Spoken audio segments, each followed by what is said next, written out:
Hello, hello, hello. Okay, request access. Surprise, surprise. Autumn, I just sent you a request for access to your pitch deck that you sent me. Yes, come on in, guys. We are doing our pitch workshop today. We were supposed to do it yesterday, but of course that was Kendrick's day. So now it's Monday, my day. Just let me kick it, yo. For those of us who remember Tupac. Okay, yay, yay, yay. Parasocial. I already love this. Wait, I already love this. Okay, what is this asking me to do? Capture electronic signatures. You can now request electronic signatures and doc. Okay, not now. Excuse me, guys. Oh, I love. Okay. Sorry, for those of you guys who are coming in, we are doing our live pitch workshop today instead of Sunday where we would normally do it. And right now I am getting set up. So Autumn, who's already in the live right now, she's going to go over her pitch deck. So right now I'm just pulling some of her slides. I'm not going to show you guys her whole slide deck. Let's see, but she's doing fantastic. I love it. And you guys know I love looking at these pitch decks for the first time, like 5 minutes before, because then you get like my actual reaction, my immediate reaction to it. And this is just off of the visuals. I'm loving it. I'm loving it. I'm loving it. Oh, I want to do themes. Let's do themes for sure. Autumn, are you ready? Are you ready, darling? Let's see. Airplay for that. And then I'm going to drop all of these in right now. Okay. Yes. Drop all of these in right now. Okay. Yes. Where are you? Yay! Okay, so before I pull Autumn up here, I just want to go over a couple things first. Obviously, we do our commercial breaks, but I just want to say when it comes to the live pitch workshops, the next 2 weeks, we have guest speakers. So this Sunday coming up, we will not be doing a pitch. We will be doing an interview. We're going to sit down with Nicole Toussaint from, she's an executive producer for Night Agent. Then the following Sunday, we're going to be sitting down with Charla Lawrenston. She is a writer for the series Grand Crew, The Last OG, and she is someone who is really good with the writing of the script aspect of pitching. So she will understand central themes. She will understand, she'll be able to talk to you about the importance of central themes, the importance of dwindling down your log line without having to give up some of the essence of what you've written. So she's going to be great. So that means, however, that we do not have any live pitch workshops in regards to people pitching. But here's what I want to update you guys on. I have just, thank Alicia, you're always with the compliments. Thank you. Guys, I'm also trying to learn how to do my makeup. So if it looks crazy, let me know. Okay, but in lieu of pitch workshop, so here's the thing. I have been trying, you guys know I've been trying to figure out a way for me to keep this space free for students. 80-90% of this, I want it to be free so that everyone can just have access to my experience and my knowledge and helping you guys get to whatever your final goals are, or getting to, even if it's just the next step. But I've been trying to balance that with a way to sort of monetize it so that I can go 100% in on this, because you guys inspire me every time I get on this live with you guys. So I want to do this as much as I can. I want to do it full time right now and get it in a good system. So I've been trying to figure that out. But anyways, all of that to say, I have added a new right now and get it in a good system. So I've been trying to figure that out. But anyways, all of that to say, I have added a new guys, and I loved going over your homework with you guys. So I've sort of combined the two. And the way I did that was creating personalized pitch workshops with only 5 people in the group. So me plus 5, we will hop on a Zoom call together and we will go over your pitches at whatever stage. If you have an idea and you want to workshop that idea to see how you can get it into an actual idea. Oh, thank you, Betty. Betty the Thoroughbred. If you have an already established pitch deck and you want to practice pitching, you want to get on the live and pitch to us, get some feedback. Okay, sorry about that, Steph. So basically, I've come up with a product or a sort of Zoom call-y thing called Pitch Like You Mean It. Pitch it like you mean it. And what it is it's essentially a live pitch workshop, but in small groups. So then 5 of us, 5 plus me, so 6 of us would get on a call and we will workshop your pitch. We will workshop your pitch deck. We will workshop your concept, your ideas. We will help you practice pitching. And we will do that over the weekend on like a 2-hour call. So that is now available. Go to my profile, navigate around. I moved it to the top so that you guys can see it right away when you get there. Here's the caveat. To do that, to do the live pitch workshop, but in small groups on my Zoom, that has one price, right? It's $125 per person. But if you guys book now during this live, right this second, it's only $65. So every time I go live this week, I'm going to cut the price to $65 because I want to know if this is something that you guys want to do, if this is something you're excited about. So the best way for me to do that is to make it a really good price that sounds appealing to you guys so you can let me know this is something that you want to do. So with that said, there are 3 workshop schedules on there. Let's book up those workshops so we can get going on your specific project. So this is outside of class. If you want to bring your homework and workshop in the Pitch It Like You Mean It, that's fine. But I encourage you to do your own project, a project that you really want to get help with and that you really want to pitch, something that you've been wanting to sort of put on paper. That's what this is for. Okay, so it is Pitch It Like You Mean It. Okay, and with that said, I'm ready to pull up our star. Are you guys ready to hear from Autumn? If you're ready to hear from Autumn, I want to see ones in the comments. Ones in the comments if you're ready to hear Autumn and for me to pull her up and get her started on her pitch. Because what I'm seeing so far, it looks great. Oh, Sue with the million ones. I love it. I love it. I love it. I love it. I love it. I love it. Okay, this is fantastic. Oh, you guys, here's something else I learned about live. And this is kind of important. So when I bring somebody up on live and we're like on a live together, any gifts that you send to me, they get a percentage of too.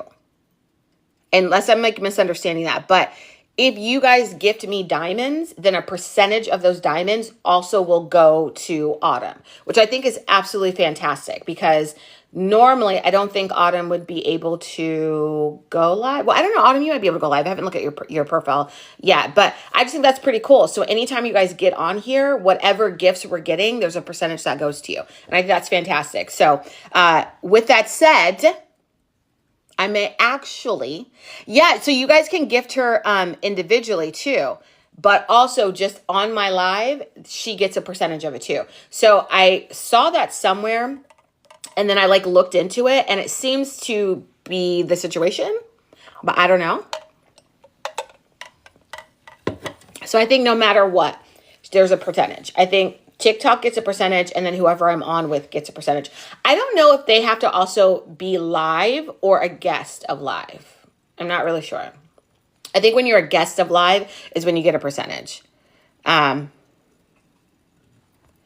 telling you, Betty, the Thoroughbred, look it up. Look it up for me because I skimmed it.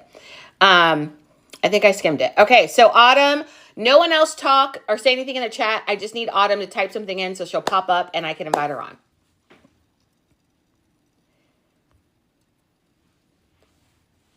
Can you check my message after tonight's call? Actually, Sue, I can. Where's your message? Is it on? First of all, y'all don't listen.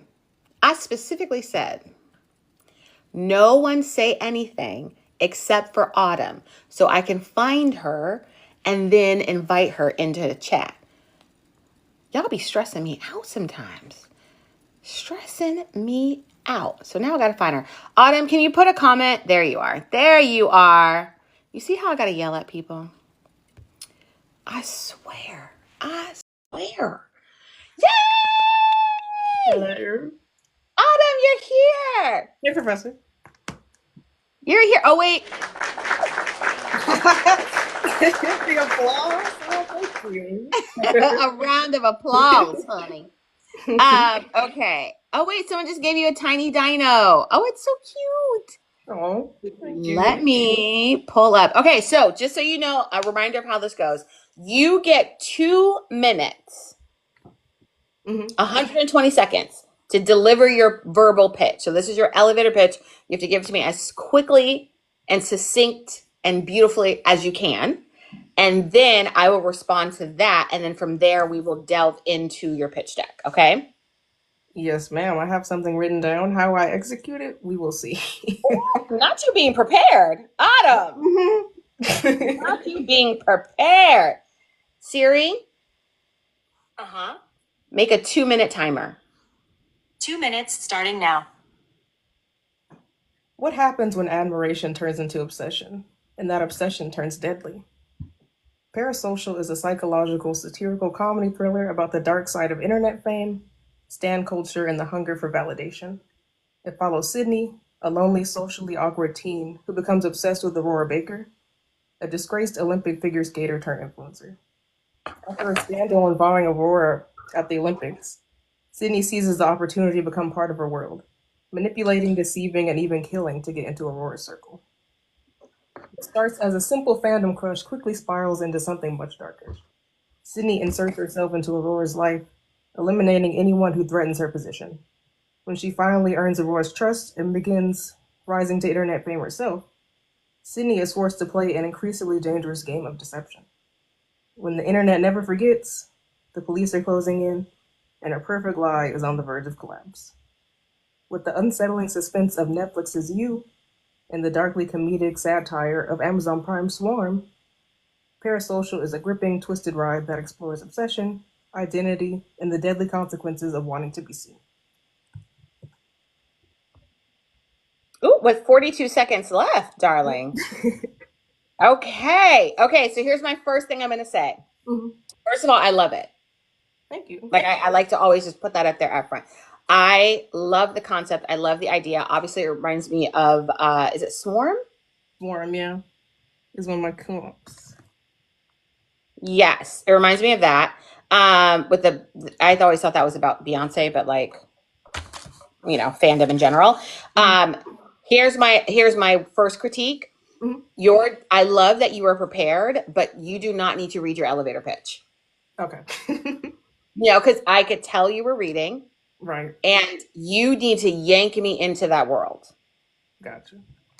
So even starting off, what was the first line? It was a question, right? Yeah, what happens when admiration turns into obsession and that obsession turns deadly? I love it. What happens when obsession turns deadly? Okay, gotcha.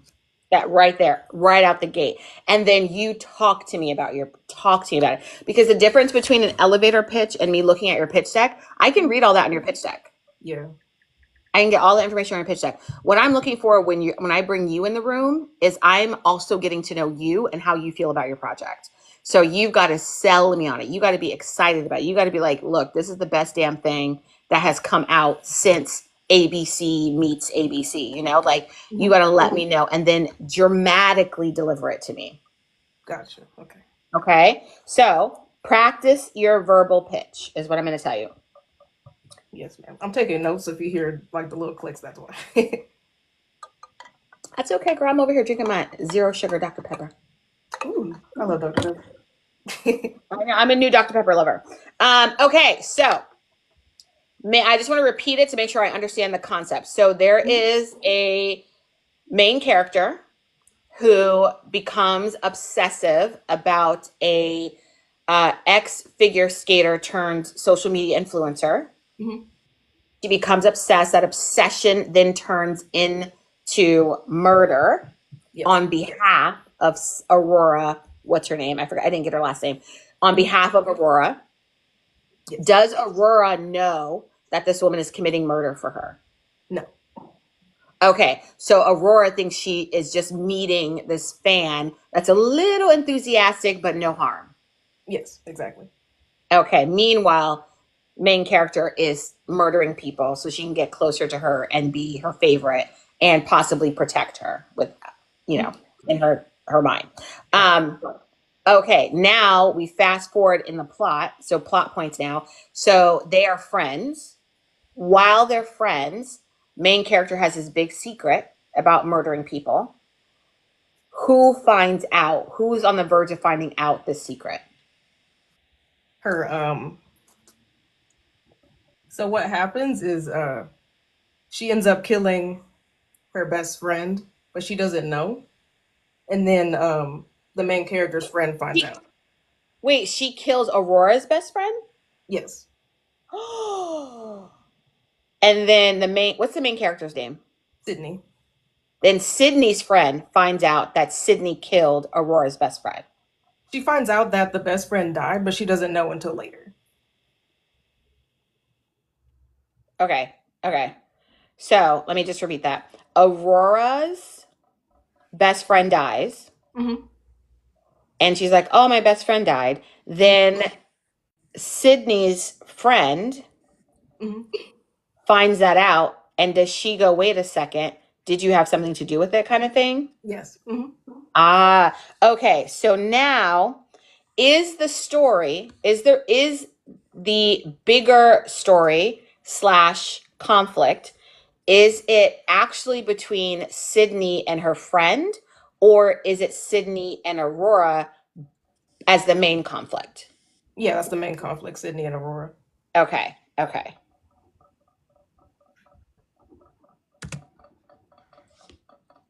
Sorry, you can hear my straws like shaking every time I write. Okay, so that's the main conflict. But is Aurora figuring out anything about Sydney? Is she suspicious of her? Not at first, but later when people around her start dying, she's like, oh. So then is Aurora at any time checking for Sydney as a murderer? Not until later. Okay, who solves the fact that Sydney is a murderer? Her friend that saw the dead body. Okay, what was her name again? Her friend's name that Yeah. saw the dead body, her name is Harley. I didn't mention her in the opening. Okay, so here's what I'm getting at. Mm-hmm. Sydney and Aurora, that is a relationship and that is a conflict. I don't know that that's your main driving conflict. Mm-hmm. I think that's your main story and your main plot. But your conflict to me is Sydney trying to cover up her murder and anyone who's getting in the way of that. Yes. Mm-hmm. Aurora's not getting in the way of that until the very end. Sydney is on her ass. Mm-hmm. Sydney is like, wait a second. So now, as a viewer, I am invested in Harley and Sydney's relationship. Right. Even though what's driving the plot is Sydney and Aurora's relationship. And I mention that and separate those two things out because when you are pitching it, I want to know that this is the conflict. She's on the verge of being caught by Harley. Every second she's about to be caught or on the verge of that, it's driven by the conflict she has with Harley. So that is your conflict. That is your main conflict, not Sydney and Aurora.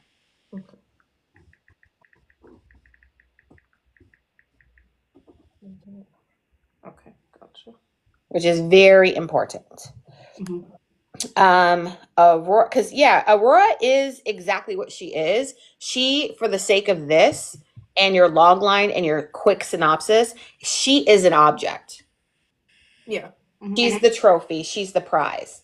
But the conflict is Sydney's internal conflict, which is why I'm excited to look at your themes, that you have your central themes, because Sydney is the conflict. And there's some themes that we're exploring through Sydney. There's some questions we're getting from Sydney's journey, right? Mm-hmm. But the conflict is Harley coming after her. Right. Okay. So who are some of my other side characters in this? There's her friend, Harley, and then her other friend, Nia. Mia. Mia, M-I-A? No, Nia with the N. Yeah, gotcha. Okay, so are Harley and Nia like a duo together, or are they on the same page, or like? So Harley is kind of new to the group. Sydney and Nia have been friends for like mostly their whole life. Gotcha. Mhm. So Harley is coming in going, you don't think that's weird, Nia? Yeah, and Nia has like a she has like a secret that she's keeping from Sydney, so she feels guilty. So she's like putting up with her like weird behavior. What's the secret? She um Sydney's dad died of lung cancer, and Mm-hmm. Nia's has like a nicotine addiction, like she vapes and does cigarettes and stuff. And she promised that she would stop smoking after he died, but she's still smoking. Okay. That's not like a juicy secret, unless Hmm. murderous Sydney might use that to target Nia because she's crazy.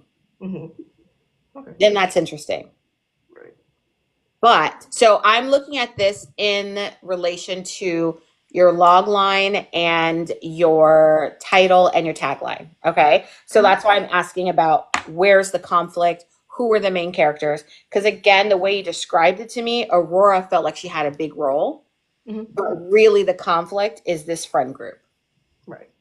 So it's about these three friends. Their friend group is introduced, a new person is introduced to this dynamic duo, whatever you want to call them. A new person comes in and she's like, wait a second, this feels off. Hmm.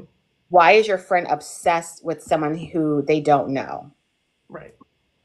I think this is creepy. So then to me, Harley is actually your co main character. Hmm. So when you're pitching it, you need to let me know that this dynamic is the like when I say conflict in this regard, I mean like the pressure, right? Right. Aurora is not the pressure for the conflict in the story. Harley is the pressure. Harley is the one that's going, wait a second. So I'm new here, but that's still weird, right? And then it's like, Nia, don't you see that's weird? And then Nia is like, well, yes, but you have to understand, like her dad died, this, like she's making the excuses for her, and Harley's still digging. Yes. Hmm. All the while, we're watching Sydney worm her way into Aurora. So what's happening is, as the audience, am I an omniscient viewer? Yeah. Okay, so I know Sydney's batshit crazy. Yes. I know she's a murderer. Hmm. I am also taken out of that role because I'm in Harley's eyes as she's trying to figure it out. Right. So again, I say all of this just to sort of shift your perspective and how you're pitching this, because Harley and Sydney are the conflict. Okay. They are going to drive this in a way that explores your themes, that it at least most of your things. There's obviously a commentary on parasocial relationships that I think is probably, without reading it, I can assume there's some examining of that, but also new kid on the block, figuring out somebody's crazy, making excuses for someone because they've experienced hardship or grief. Is that enough to excuse the crazy? Is that enough for them to get a pass on murder? Hmm. I mean, no judgment, right? Uh, so when you are pitching to me, I want to know. Tell me Sydney's obsessed with Aurora and she killed to get close to her, and Harley is on her ass because she's suspicious that she is in fact a murderer. Okay. Okay. Yes. Um, let's see. Trying to look at the comments really quick because the comments, y'all be putting some good stuff in here. Um, oh, thank you, Nash. First question: is this a movie or a TV series? Yeah, it's a show. Okay, I just kind of assumed it was, but Mhm. always correct me if it's not. What if Sid's dad is still alone and the longtime friend Mia is sneaking the dad's cigarettes? Maybe. Maybe. I don't think that's a huge enough secret, again, unless it's a catalyst for Sydney to snap Right. on Mia, right? Because it's like, then we understand a little bit more about Sydney. Okay, so any questions on that part so far? No, I got some good dunks. Thank Okay, good, good, good, good. Okay, so now my favorite part, I am going to pull up where'd it go? Lord Jesus. Every week, guys, every week. I do the same things and I'm confused every time I do it. Okay, is this it? That's it, right? Yeah. Yay! Okay, I'm pulling it up on my computer so I can see it up close. Okay, so this is your title page. Parasocial Mhm. fandom turns fatal. Ooh. I kind of like fatal fandom. Fatal Phantom. Okay. Kind of. I mean, what you have now is great too. Let's see. Okay, so off of first glimpse, this to me, I don't, you have to explain to me why the like Polaroid pictures. Is that significant to the story? It's not. It's basically like she has like a shrine of all the pictures of her. Is that the same girl? Yeah, I can find a better picture. Oh, okay. I see. Here, you know what would elevate that? Mm, If you have, because these are like modeling pictures, right? But mhm. they look like we care more about the photographer, which is good because it's obsessive, right? Right. But you want me to know that this is a celebrity. Gotcha. Like you want me to know that somebody is obsessed with this person. So I get it. This is like the kill board, right? Hmm. And the clue board. Sorry, we're on live. Child, I'll get dinged again. Yeah, but I want to. Yeah, so Nash kind of pointed this out too. I want to see this on a cork board. A cork board. What's that? Like this thing behind me. Can you see that? Mhm. Okay. And like in police rooms, they have like as they're trying to figure out who's the murderer, they have it. But I feel like now that I'm saying that out loud, though, I don't think that's what you're going for. I think what you're going for is obsession. Yeah, like a shrine. Like. Yeah. So Mhm. then go for it. Make it a shrine. Gotcha. Make it a shrine. I want to see a pair of old beat up ice skates. I want to see photos of her like that look like surveillance photos. I want to see like celebrity. She's in at the Olympics and they're like equivalent to professional photos, right?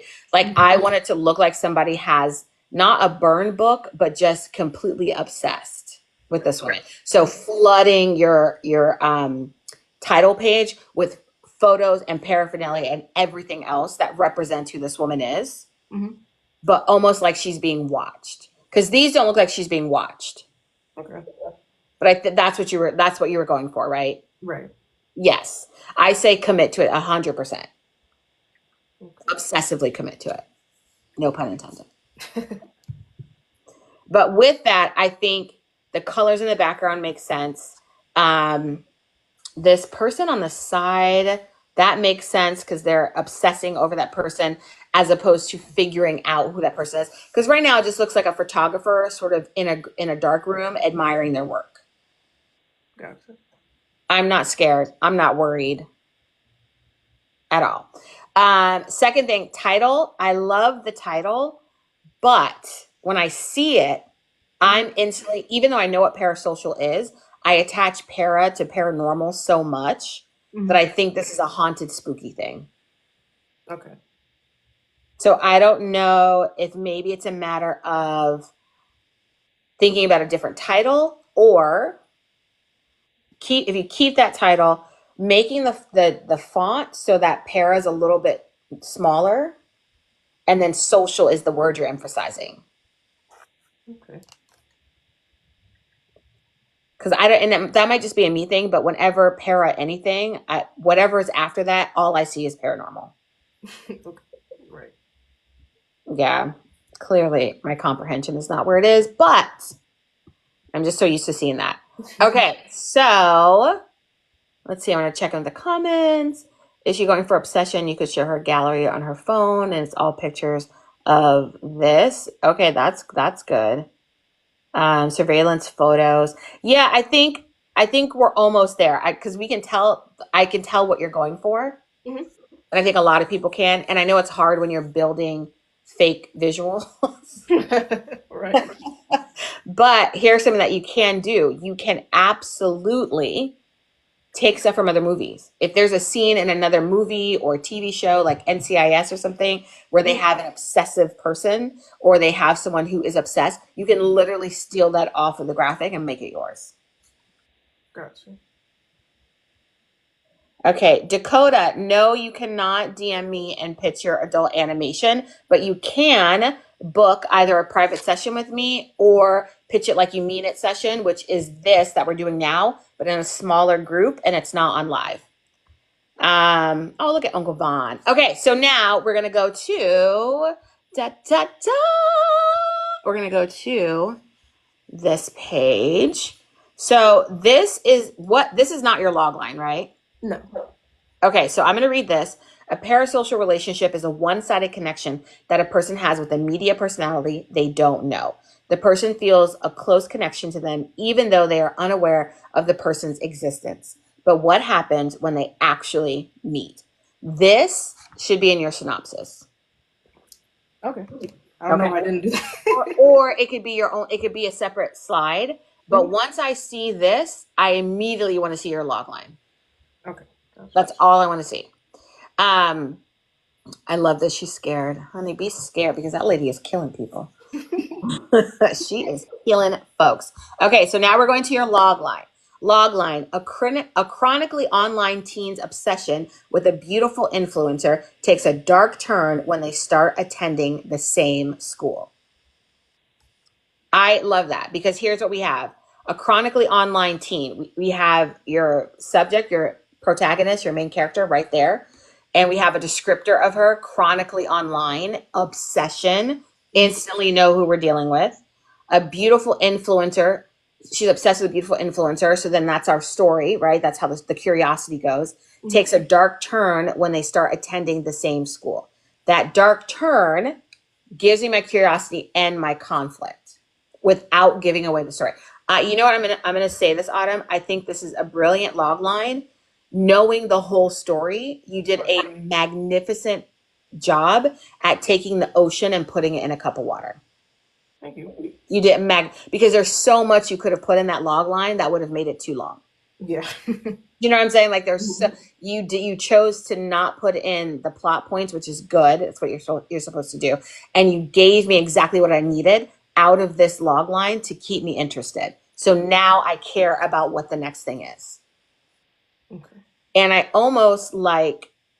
kind of almost like this first, your log line page more than your title page. Really? Like the energy of it. Yeah, that's funny because I was going to use that picture as the title page. Yeah, the energy of it puts me right in, right? Because I look at this and the fear on her face, it looks like she's trying to get away. It looks like she's confused. It looks mysterious. It looks like a dark turn, like a literal, I'm about to turn and things are looking scary. So I love the energy of this. Okay. As opposed to this feels, at first glance, this almost looks like haunted house. Mm-hmm. Almost. This, at first glance, I'm like, ooh, she better get away. Gotcha. Right? Mm-hmm. So I don't know an exact like thing for you to do, but if you were considering using this photo in your title page. Mm-hmm. Okay, gotcha. Okay. I definitely feel that. Okay, so I'm going to read your synopsis. I'm not going to put it up here, but I'm going to read it. Okay. And then I want to skip down to your, you and I are going to go through it. I think I'm only going to keep that one up for everyone else. Mm-hmm. But here's your synopsis. The higher the pedestal, the harder the fall. Okay, I'm going to say this, Autumn. I feel like I need to put this on repeat. Mm-hmm. Because all of you have done this so far. You guys are writers. Yes. It's poetic. It's beautiful. You do not have to give me a teaser before you get into it. Okay. But I know the urge to do that, right? I know the writerly urge. I know the writer's creator artistic urge to do that. Okay. Not in our cup of water. Okay? Mm-hmm. Do not have to do that. The higher the pedestal, the harder the fall. Because I have no context for that. but there might be a way for you to work that into your synopsis, right? Mm-hmm. And given what I know about the story, it's not necessary. Okay. And so that's the lens you want to use with your pitch deck. Is it necessary? Do I get my point across about what this is about with this or without that? Because you do not want to go over 15 pages. Oh, remind me, Steph, I think you're still in here. Steph, remind me that I want to show you guys a job, an email about a job I got today. I want to post it on here and I want you guys to see it because it's about creating pitch decks. So just remind me before this call ends.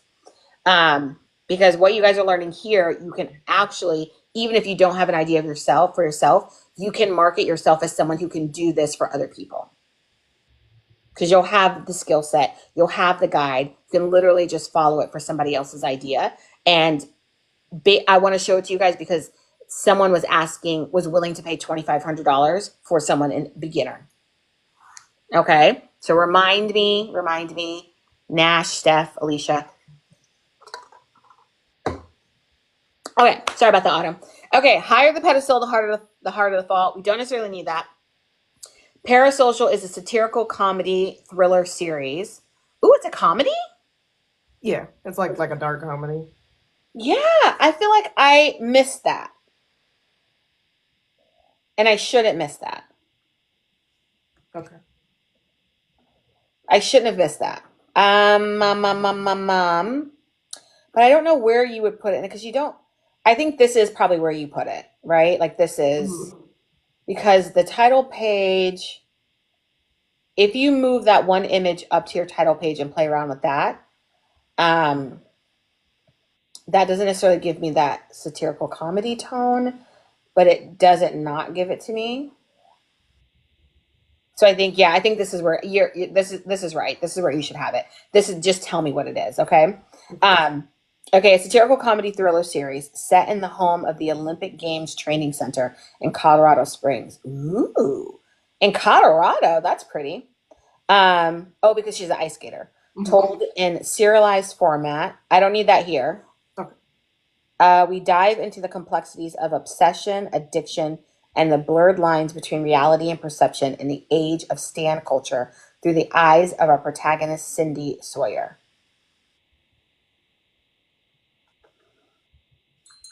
Sydney's obsession with Aurora is taking over her life, and her friends are over it. But they have no room to talk. All of their delusions about their addictions lead to questionable decisions that border on sociopathy, affecting the people they love the most. Okay, so the friends are crazy too? Not as crazy, but a little bit. I don't need to know any of that. Oh, okay, gotcha. I don't. That is, you reveal that to me in the pilot episode. Okay, gotcha. So like your pilot, I saw you have a pilot overview in here. That's something that would be in there. I think for your synopsis, again, 200 to 500 words for synopsis, which is great because that's our lesson this week is going over synopsis versus summary. And your synopsis, you have room, obviously, compared to your log line, but 200 to 500 words still isn't. That's not a lot. So you want to get to it. I almost want to see you start with Sydney's obsession. Mm-hmm. Sydney's obsession with Aurora is taking over her life and her friends are over it. Like that is way stronger of a first sentence than higher the pedestal or the parasocial is a satirical comedy. Gotcha. Okay, but they have no room to talk. All of the delusions about their addictions. I would take that out. I don't want to know necessarily the friends' problems that far up. Okay. Sydney's obsession with Aurora is taking over her life and her friends are over it.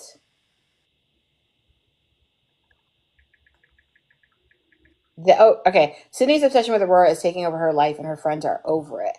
This satirical comedy thriller series is set in the hometown of Olympic Game Training Center in Colorado Springs. I think that should be your next line. Oh no. This should be your next line. Set in the overstimulating world of curated perfection and digital fame, Parasocial examines the underbelly of online. Girl, Autumn! Autumn! Yeah, I think y'all like when I yell at you. I really do. I think that's what you guys like. This, okay. Girl, you have a perfect synopsis on the bottom half of your, that should be at the top. Okay. Let me regain my composure. Imagine this is the first line. Mhm. Chat, here's the first line. Pretend like you heard nothing I read. Here's the first line. Set in an overstimulating world of curated perfection and digital fame, Parasocial examines the underbelly of online culture where admiration and addiction turns to all-encompassing obsession. Girl, Okay. Autumn, I'm putting it in all caps in my I notes. don't need anything else. That is your first. Okay.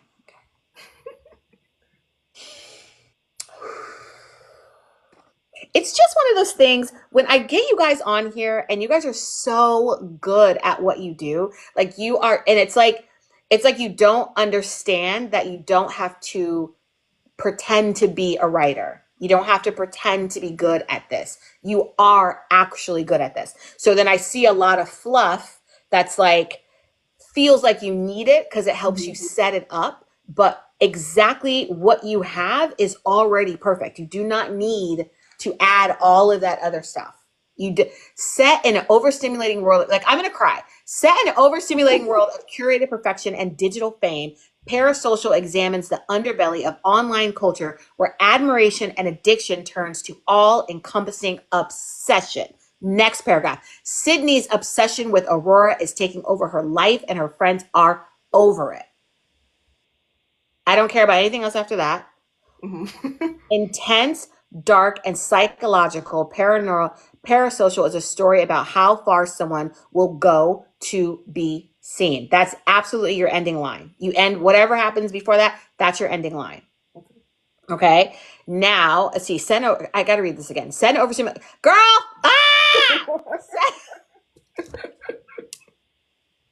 I literally want to shake you because why did you give me all this other stuff? It's lit. You know what? I'm going to put this up here. I need people to see that this is 2 damn paragraphs.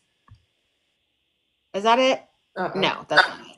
That's not it. I'm going to have to. This too, because I want everyone else to yell at you. Okay. Please do. I want them to yell at you as well because why? Why? Wait, did it even go? Look, my computer is trying to fight for you. My computer's like, why do you want to put this up here? You know why? Because Autumn is up here acting like she needs all these words when she actually doesn't. You have the perfect sentence. Okay, let's see if I can get this. Let's see. Go. Okay. Okay, I want y'all to see this. Chat, do you see this?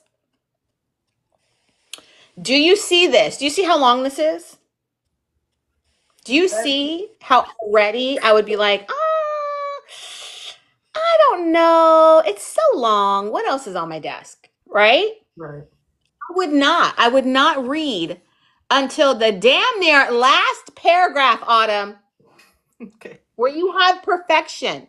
Set in the overstimulating world of curated perfection and digital fame, Parasocial examines the underbelly of online culture where admiration and addiction turns to all-encompassing obsession. Boom. Sydney's obsession with Aurora is taking over her life and her friends are over it. What I want after that is murder. You got to tell me something about murder. Okay. And then you got to tell me somebody's going to figure it out. Okay. Thank you, Steph. The font looks hard to read. I'm about to yell at you. Because here you had that perfect sentence buried under intense font. This is your title font. What you're using for your title font should not be what you use for your synopsis or anything that's wordy. Gotcha. Look at that. Are you reading the chat?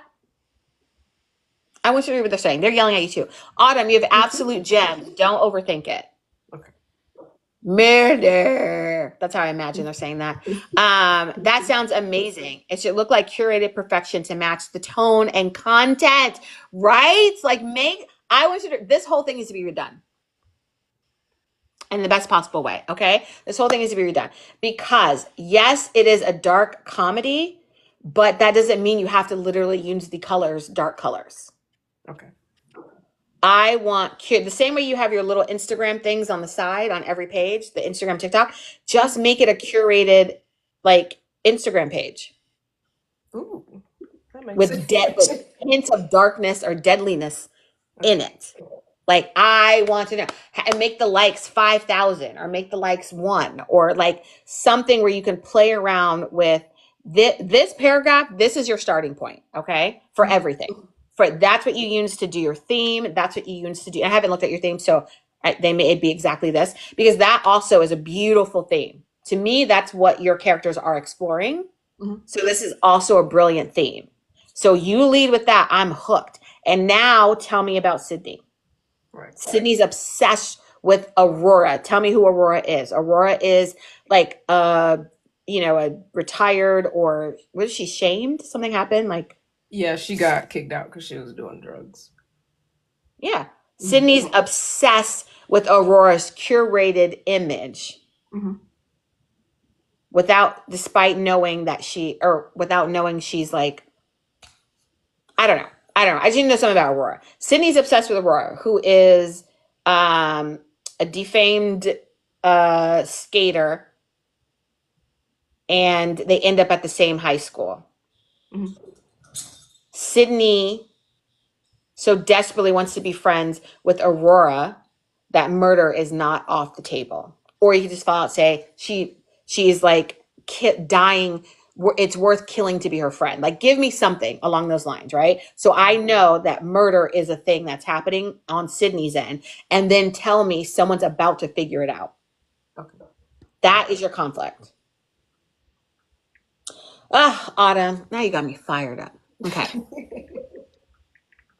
And I love your last line. Intense, dark, and psychological. Parasocial is a story about how far someone will go to be seen. You have, oh my God, Autumn, you have to redo this whole thing.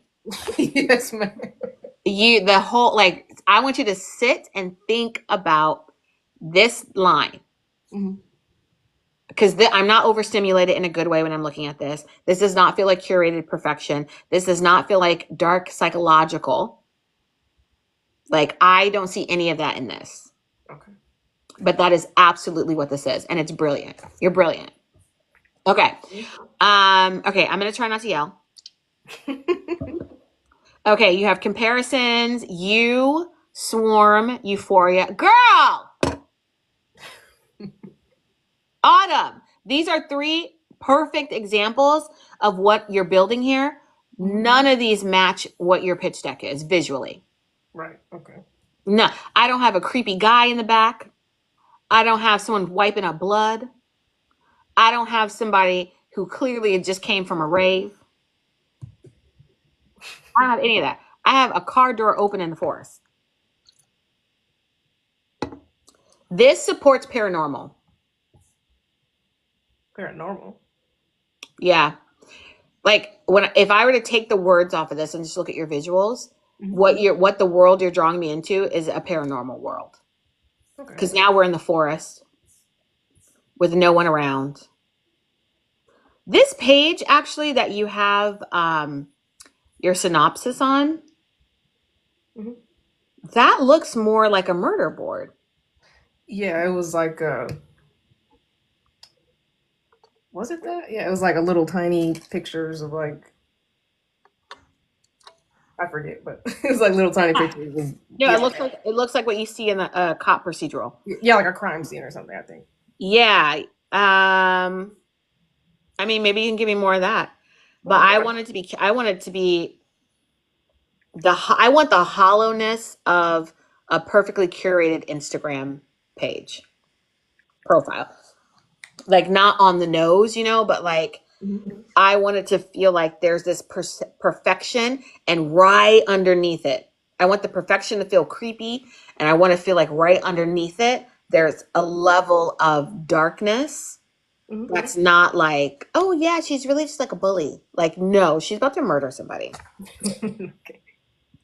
Okay, tone and style. So I'm skipping down a little bit. I'm going to tone and style. The visual style will be suspenseful and emotionally charged. The cinematography will emphasize contrast, okay, blending the hyper-saturated world of social media. Yeah, I have no hyper-saturated anywhere Right. with the muted and lonely reality of Sydney's life.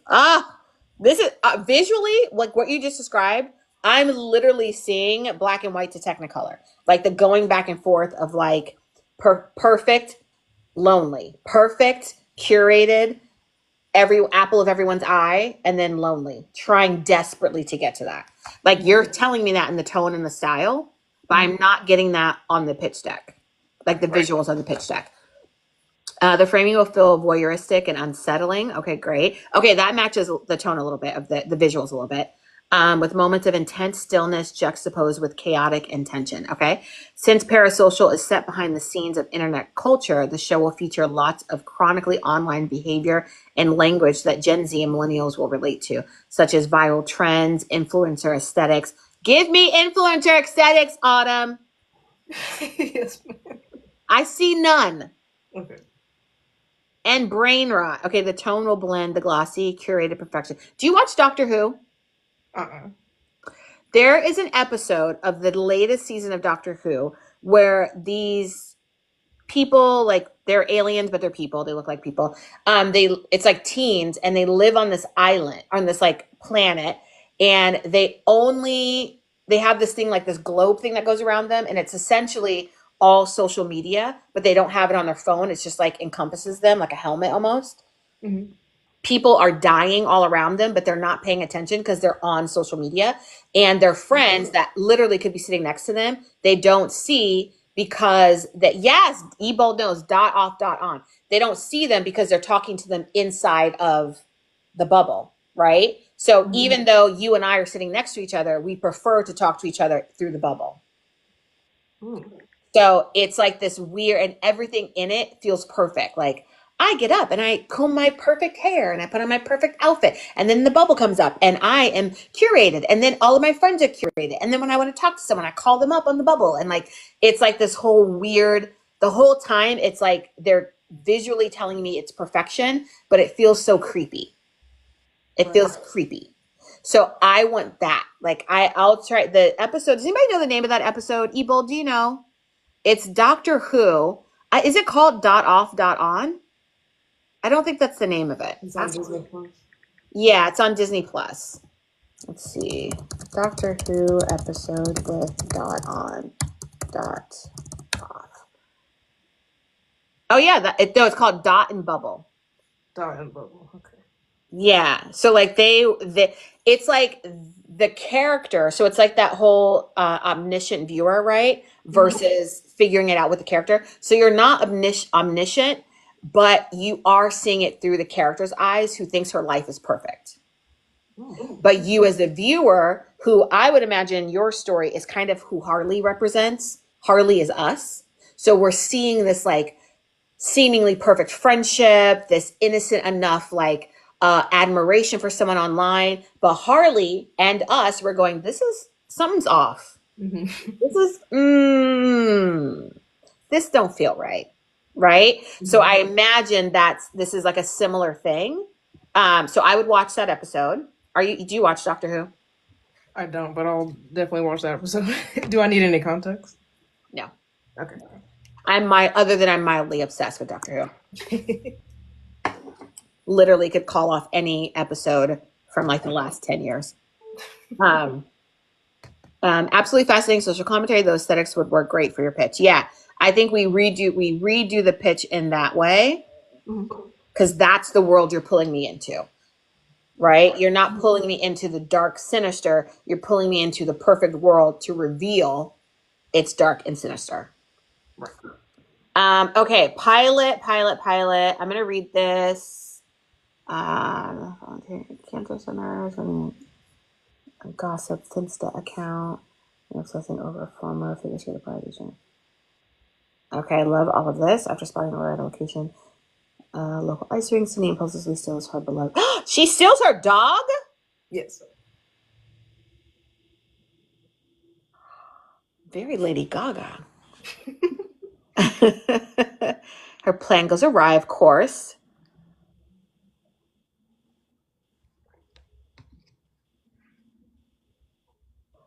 Oh, I love that. You know what I love about this character already? Mhm. And you probably do explore this.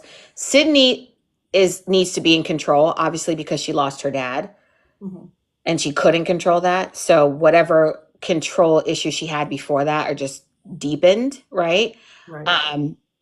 But I like that when she messes up with the patient pickup, I would love for that to spiral her a little bit deeper into her control. Mm. Like, oh, I messed up, but I'm still in control, right? So Right. now she's like honing in on what she thinks she's now in control of, and that's like her extra, that's like her extra focus put on Sydney.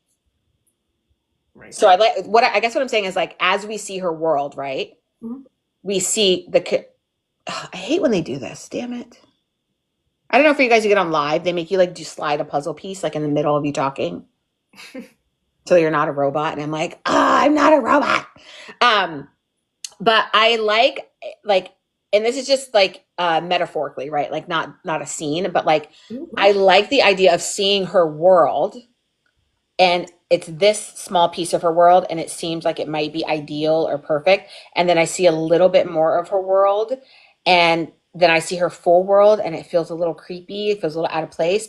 And then as her world starts being out of her control, I'm watching her world get smaller and smaller and smaller while she's trying to grip onto the pieces that are left.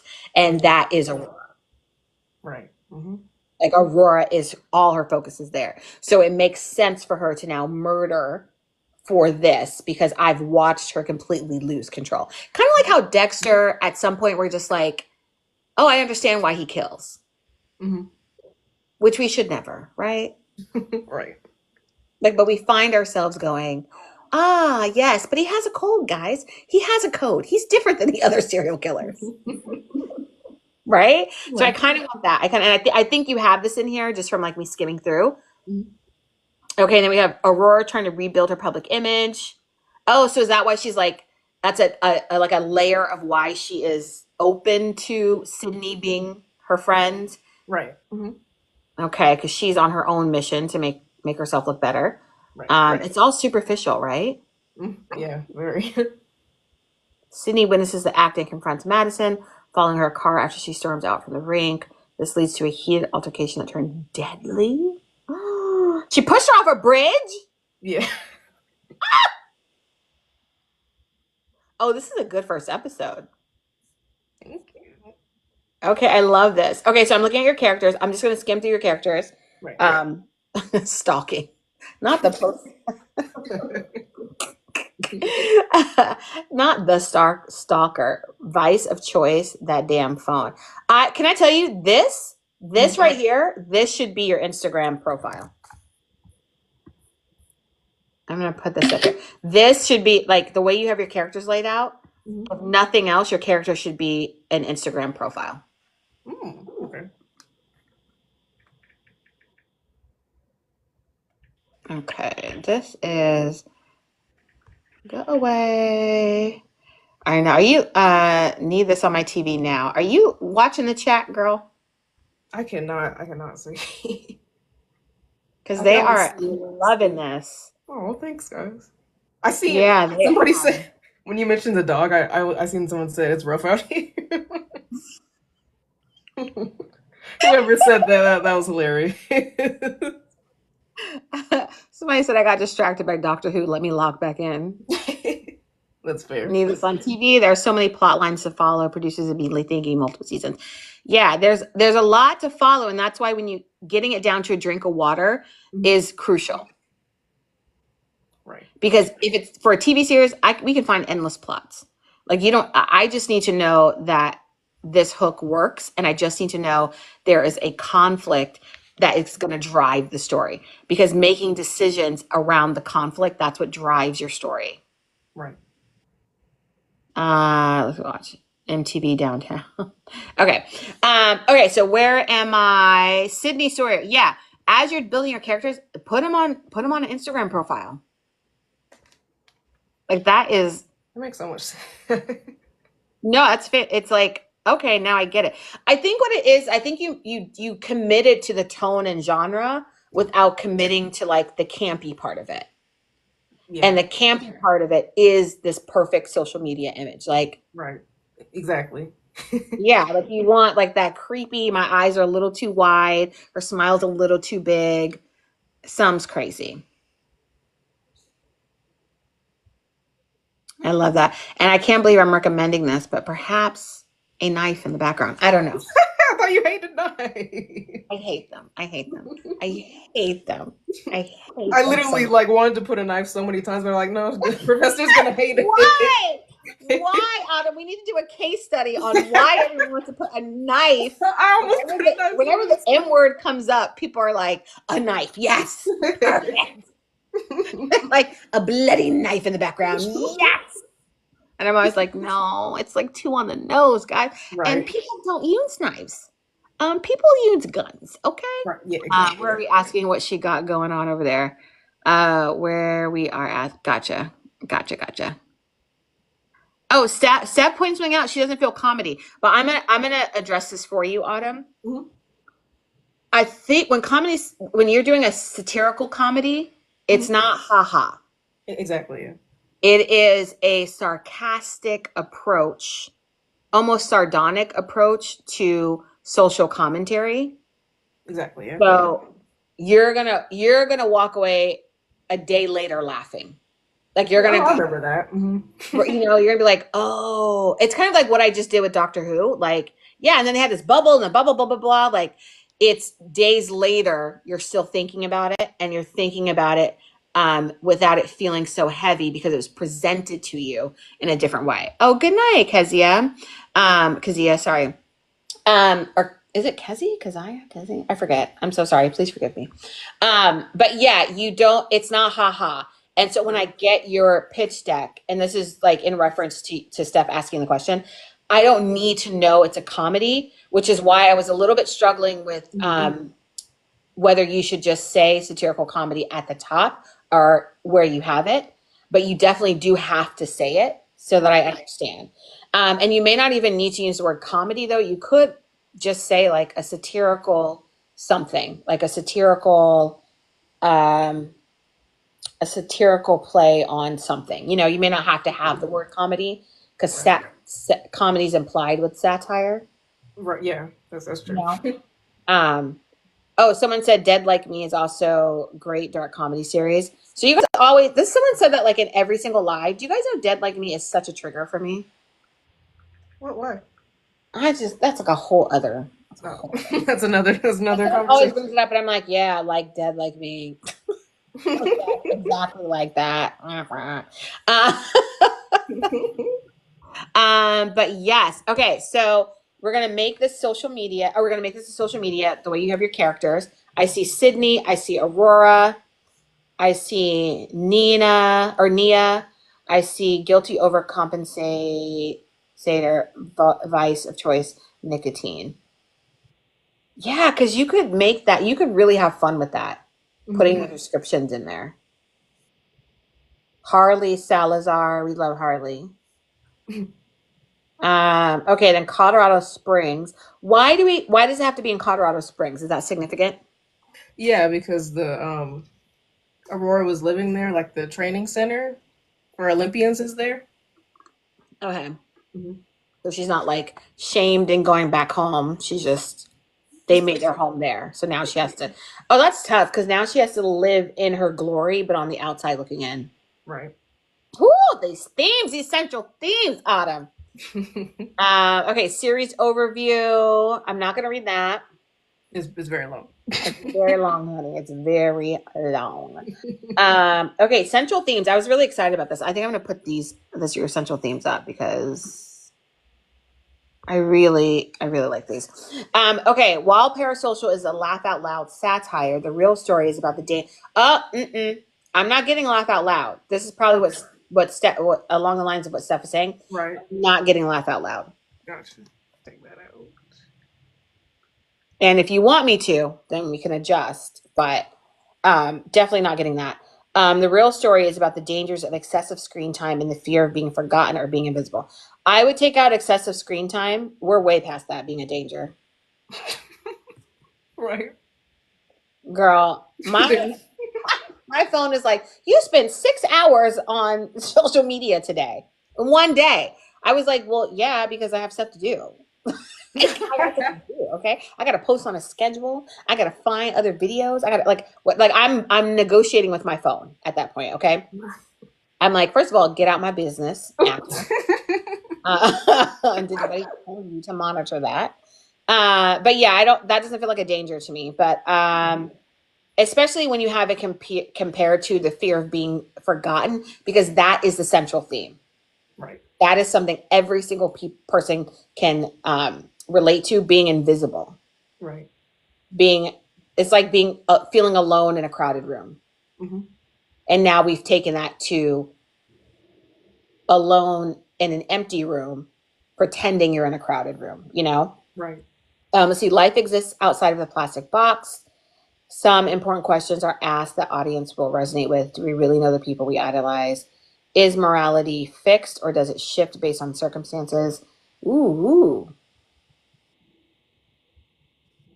Are we worse people than we put on? I kind of like, are we all living a double life? That makes sense. Right? Because that's what you're Right. kind of letting me know that everybody in this equation is hiding something. Exactly. Yeah. So then is that just who we are? We ever who we present? Are we defined by our worst mistakes? Girl, no. Take that one out. Because this one, are we defined by our worst mistakes? That makes me feel like I'm supposed to have empathy for one of them. But you don't want me to because this is social commentary. Okay. So I need the villain to be the villain. Gotcha. Okay. Right? And Mhm. that's the driving force. And that villain can have layers and unravel and almost not be the villain, almost kind of be fixed or the anti-hero, but ultimately the decisions lead them back to the villain. So and that's the beauty of like a satire or social commentary, because your characters have dimension but they always have to be who they are. Yeah. Let's see, how much of our identity is shaped by the internet? I like that, but that sounds boring, Okay. especially because I now that I know you're writing, you can come up with better than that. Yes. Okay. Right? Mhm. So, how much of our identity is shaped by the internet? Let's say, how much are we lying to ourselves by what we post?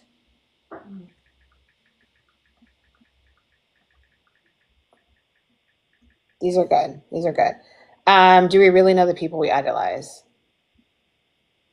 Yeah, I would challenge you to go back through these and make them a little more sexier.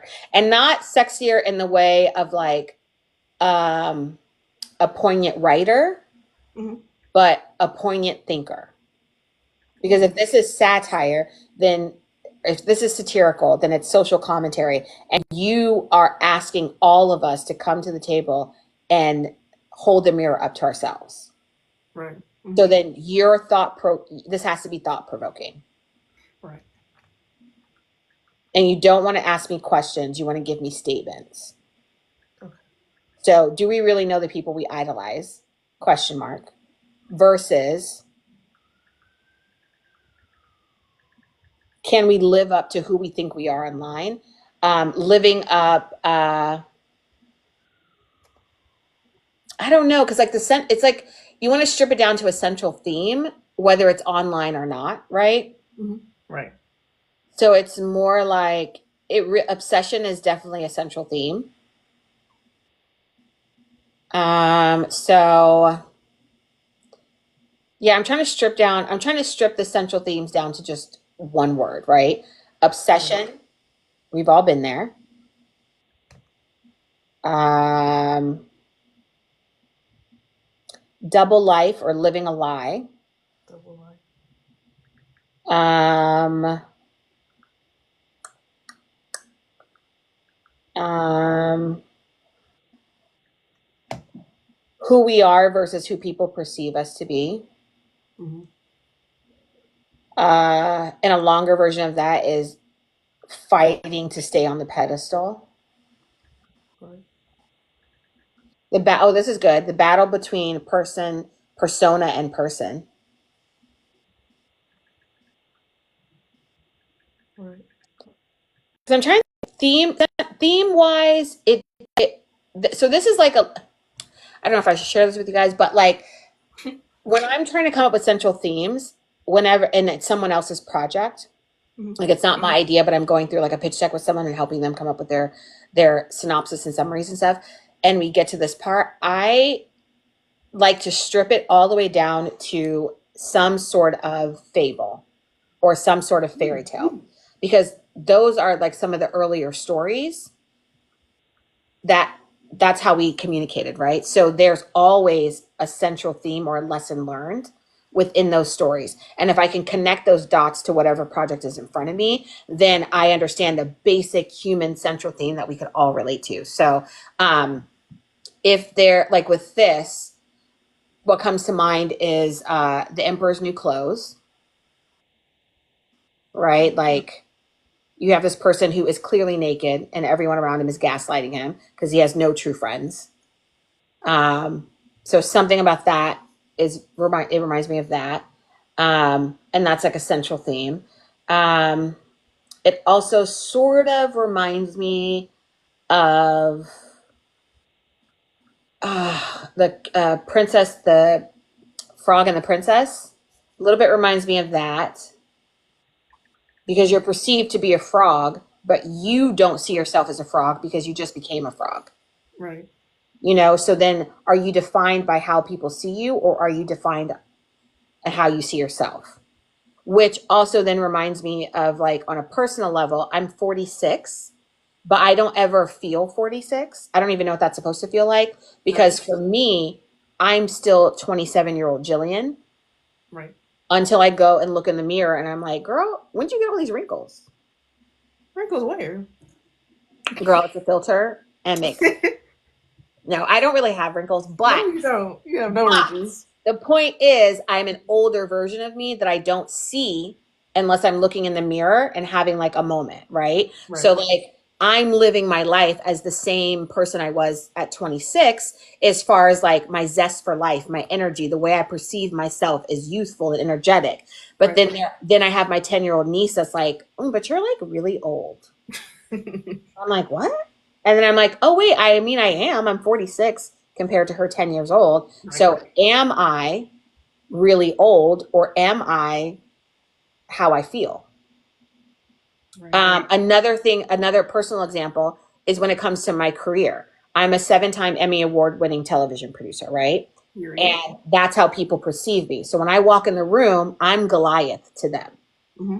And they're very much like, oh my God, this big deal producer, right? But when I walk in the room, I'm like, y'all, I literally just spilled a bag of popcorn down my cleavage because I was like in a rush trying to eat it. Right? So like who I am versus the image or how people perceive me. I feel like that is a central theme that can apply to so many people in so many parts of their lives. So that's what makes it a central theme. Right. And I feel like your story speaks to that. Okay. Who is Aurora? Is Aurora this perfectly curated Instagram influencer? Or is she the shamed Olympian who is defamed for whatever reason? Or is she to be idolized with all of those things because someone like Sydney knows both of those entities of her and is still obsessed with her? Right. So, like, who is she? How is she defining herself? How is Sydney defining herself? Because Sydney probably thinks she's the hero of the story. Yes. Sydney's like, I'm good. I'm just doing stuff to help mankind. Right? Right. And then you have Harley, who's the only realistic one, who probably has the appropriate view of all things, which represents the audience. That's us watching, right? So I think central themes, you want to strip it all the way down, and you don't want to ask me a question because your character is asking the question. So what you're revealing to me is the answer. So your central themes are the answer to the questions that your story is exploring for us. Right. If that makes sense. No, it makes perfect sense. Oh, Lord Ebold, what are you talking about? The more we find out about you, the more we love you. Who are you talking to? Because y'all ain't about to parasocial me, okay? This ain't about to start murdering people in my life, okay? I will say you. I know. Here's a side note. I have a lot of lore. I just feel like, again, I'm 46, so I've lived a lot of life. But even for a 46-year-old, even a 30-year-old, a 20, I have lived a million lives. A million lives. And sometimes when I meet new people, it feels like I'm like one upping them. So I like don't share as much because it always feels like I'm one upping them. Like the other day, someone was like, "Oh yeah, my sister speaks whatever languages," and she's like, "Yeah, she learned how to speak." Oh, we were talking about Japanese. She was saying how her sister learned how to speak Japanese, and I was like, "Oh yeah, me too." Right? Like that's not a one up. That's just like, hey, we have this thing in common, right? And then she was like, "Yeah, Um, she studied at some university here in the US and she like, and submerged herself with like international students. And she was like telling the story. She was so proud of her sister. And then she goes, wait, so when did you learn Japanese? I did not want to tell her that I lived in Japan for 5 years and I learned it because my mom forced me to go to school in Japan with no American English speaking people. Oh no. So I had to, right? But I didn't want to say that because I already knew I've been through this before. It's going to feel to them like a one up. So I'm like, no, oh, I learned in school. Simple enough. True statement. True statement. But too much. I don't want to give too much. So yes, I have a lot of lore. I've lived 1,000 lives. It's been insane. Sometimes I don't believe me. And then sometimes my friends, this is what's funny to me. My friends are always like, you've lived such a crazy life. And I'm like, you are living it with me. Like you're literally living like my friend. I'm like, do you realize we just won an Emmy together? Like we lived. That's a crazy moment. That's a story. That's a story I'm going to tell 10 years from now, and you're in it. Like you're part of the craziness. Like you're part of the well-lived life. Um, yeah, let's remove the guilt of flexing personal accomplishments. Yeah, no, it's not guilt. It's just you don't want.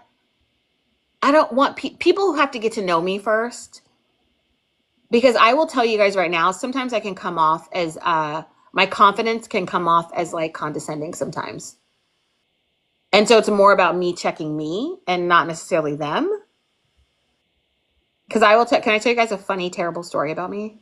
Yes. So there was this moment, and this is so, sorry, Autumn, we're so off track. No, I love this. My production assistant, when I was working at Dr. Phil, literally to this day, we're good friends. To this day, she brings this up because I was so irritated. We were standing around our desk and like we were just standing around, and I'm not the producer, I'm an associate producer, so I'm literally only one step over her, but your salary doubles, sometimes triples, from being a PA to an associate producer, right? So that's the context. We're standing around and she like opens up her check and she looks at her check and she's like, yay, she's like, I made $550. And I was like, I turned to her with a dead straight face. I was not even aware that I was being a complete idiot. I turned to her and I was like, ew, that's like what I pay in taxes. With a straight face. Like a straight face. And I was like, ooh. And then she just turns to me. She goes, you're such a bitch. And I was like, ooh. I was like, you know what? You're right. You're right. You're right. You're right. But sometimes I'm not paying attention to those things. And so I have to be aware of how I maneuver in spaces. And especially when I meet people. She knew me long enough that she can call me out on it. Like she was like, girl. And I was like, ooh, my bad. My bad. Pretend that never happened. Pretend that never happened.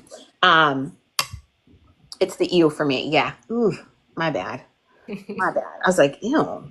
That's what you get paid. That's your whole check. Like, how condescending is that? You're poor. It's condescending. It's out of touch. It's completely just. All the worst things. So there is that side of me. Granted, I was in my 20s, right? So lessons learned. But I like to use it as an example of sometimes our character is not fully developed yet. We're not our true 100% self. Okay, so here's what I'm asking you, Autumn. Do you have any questions about our little workshop here? I took so many notes. You're so funny. I'm going to open it up to the chat too, because I want to know, child, why can't I work this literally every week? Okay, there we go. Because I want to hear what the chat has to say too. So yeah. if you have questions, which I don't know, I feel like you're in a good place. What's your goal? What's your goal with this? Is this something that this pitch, obviously you took time with this pitch deck. Is this something that you are wanting to pitch? Do you have a pilot episode written? Like, where are you with this? Yeah, I have the pilot. Of course, I would like to get it made, but I mostly just wrote it as like a sample because I'd love to get staffed on a show. Okay. Yeah. Okay. Mm-hmm. Go on Instagram and follow my friend Sylvia Jones. What's her at? Dear, let me pull her up. Sylvia. Actually, if you go to my Instagram, I have an interview that I did with her. She was one of my pitch workshop interview people. Mm-hmm. Her story is pretty fantastic and pretty inspirational, but where is Sylvia? Follow her. She does a writer's retreat. Okay, this is her. Can you see that? Yeah. Sylvia Jones. She does a writer's retreat every year in Chicago. Mm-hmm. And she takes pitches or scripts, and I think it's like a competition, I think. Right. And whoever wins it gets to pitch in front of actual executives. Ooh, okay. Yeah, she does it. And it's an amazing energy to be in the room with Sylvia. Like, if I just read off Sylvia's resume, she started out as a news journalist, a writer for news, loved it, then hated it, took a trip to Africa, and like literally, that's just so crazy. She took like the solo trip to Africa, and her whole life changed. She was like, the world is beautiful. Why am I wasting it on something I don't really want to do? Right. She came back, packed her shit up, went to LA, joined this like writing program at UCLA, because she's like super accomplished. She's like Ivy League, like her resume is like ideal pedigree, right? Like it's like amazing. So she's like, I'm going to go to this writing workshop in LA. At UCLA, she does the writing workshop. From there, she gets an internship. And Sylvia was probably, I think she was in her 40s. Mm-hmm. She left everything, goes to LA, gets an internship, which she tells this funny story about how the other interns were talking about, oh my God, I can't believe like working during like 9/11. And she was like, or being alive during 9/11. She was like, alive? I was in the newsroom when that happened. And she's like, why am I so much older than all these people? But she definitely she did the writing program, got an internship at NCIS, I believe. While there, she's literally sat down, scheduled some time with the executive producer and said, hey, this is what I want to do. These are my goals. And the executive producer was like, okay, tell me a little bit about her life. She mentioned she's from Chicago, blah, blah, blah. Fast forward, probably 2 or 3 weeks later, she gets a call from the EP and she's like, hey, I know you said you want to be a writer and you're from Chicago. My friend is doing a pilot episode for a show called Chicago, happening in Chicago. And they could use your advice on like what's real, like what is actually Chicago culture. Mm-hmm.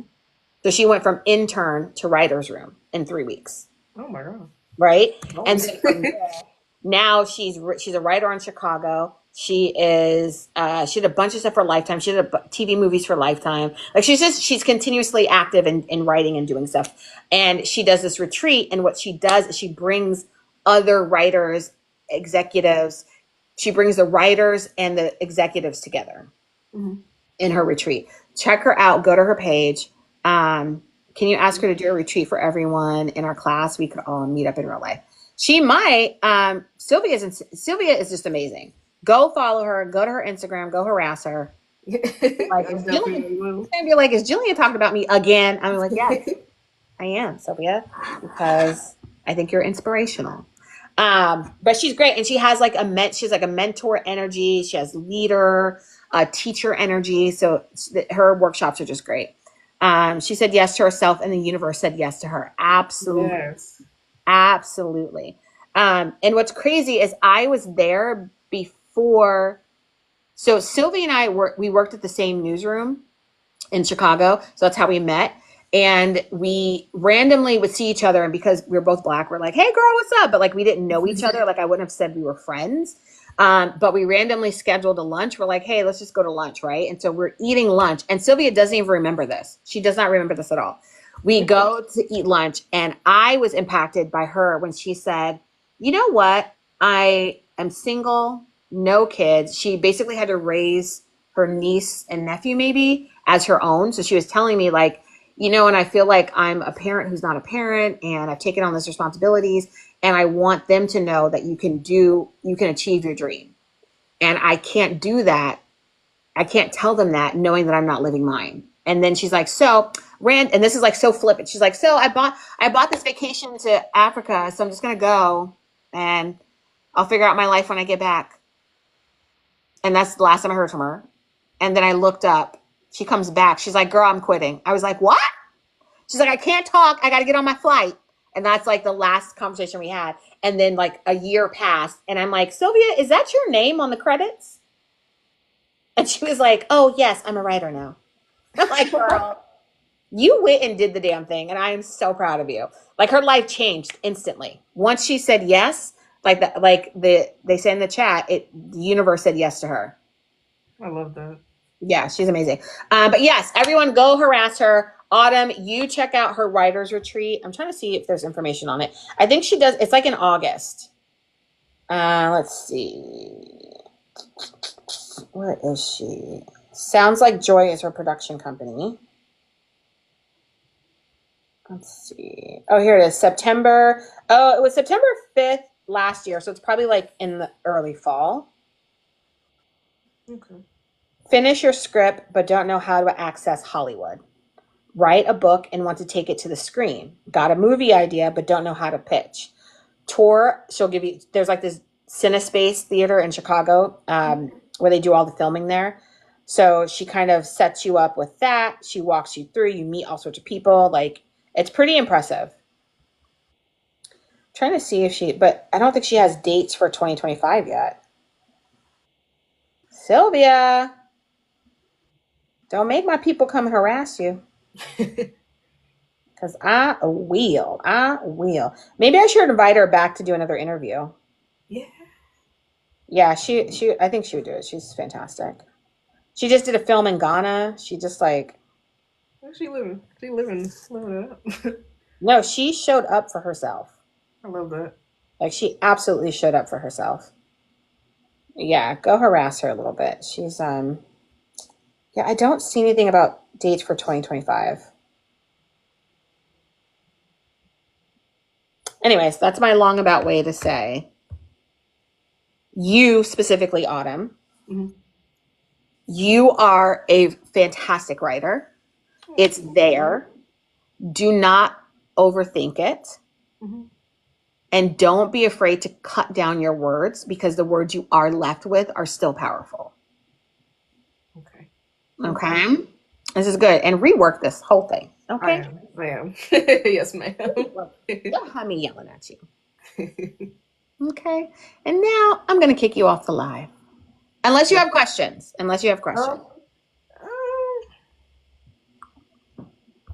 don't think so. Okay. And so part of the deal of doing the live pitch workshop, because I know you feel it's beneficial to you, but it's also beneficial to me. So you have unfettered access to me. Call me, email me, text me, whatever. Any questions you have from now until eternity, feel free. Yes. Feel free, honey, because that is my thank you to you, because I so appreciate it. Yes, ma'am. Also, guys, get that guide. That guide was so helpful. Oh, Autumn! Get the guide. Got an A+, girl. You just got an A+. Go buy the guide, okay? It was so helpful. Did you hear what Autumn said? The guide. If it wasn't the guide, it would just be blank screens and canvas. Do you hear what she's saying? I heard Autumn say it's a New York Times bestseller. Mm-hmm. That's what I heard. Okay? That's what I heard. Also, I raised the price. Sorry, guys. If you got it last week, you got it for $20. If you get it today, it's $25. Okay, and I that's got it for $20, so I'm good. you know, that is on you. Lady Soldier, go to the profile, go to my profile, and you want to click the link. It's the Stand Store link. Once you click it, you can navigate through a couple of things. I want to say it's the second thing on there because the first thing now is this live pitch workshop, what I just did with Autumn. I'm going to start doing it. I've scheduled the next 3 weekends on Saturday. I will meet with 5 people to do this in a small group. It's called Pitch It Like You Mean It. Okay. So if you enjoyed this, if you feel like you can benefit from this, if you feel like there's something you can get from this, then that is exactly what that small group workshop is. Okay. I'm going to kick Autumn off so I don't have to stay around for, Thanks, stay around for all Professor. the commercial breaks. But girl, you know it takes me 20 minutes to kick somebody off. Okay. Thank you so much, Autumn. I appreciate you hopping on here. Thank you, Professor. Yay! Yay, yay, yay!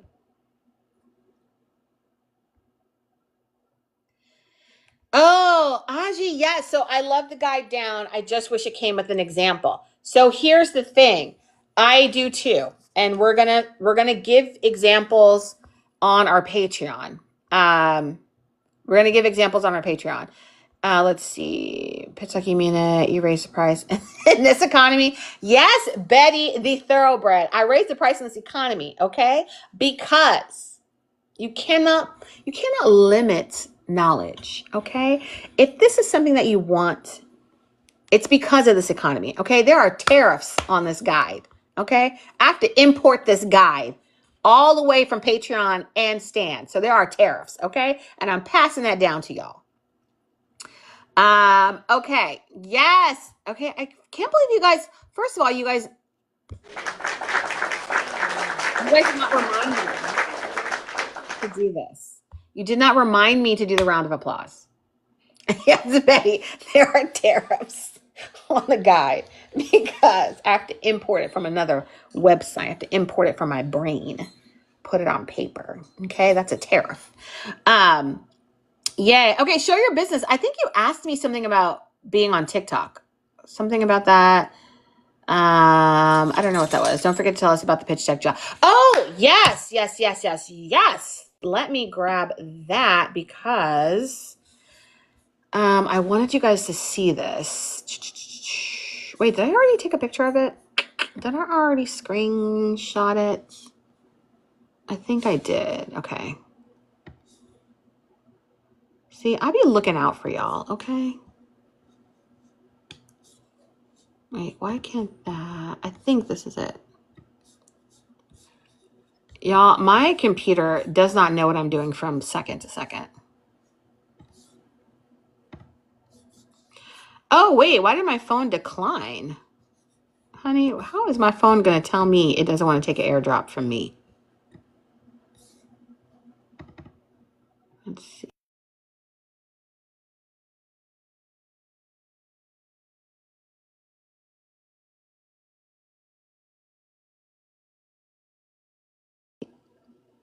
Okay.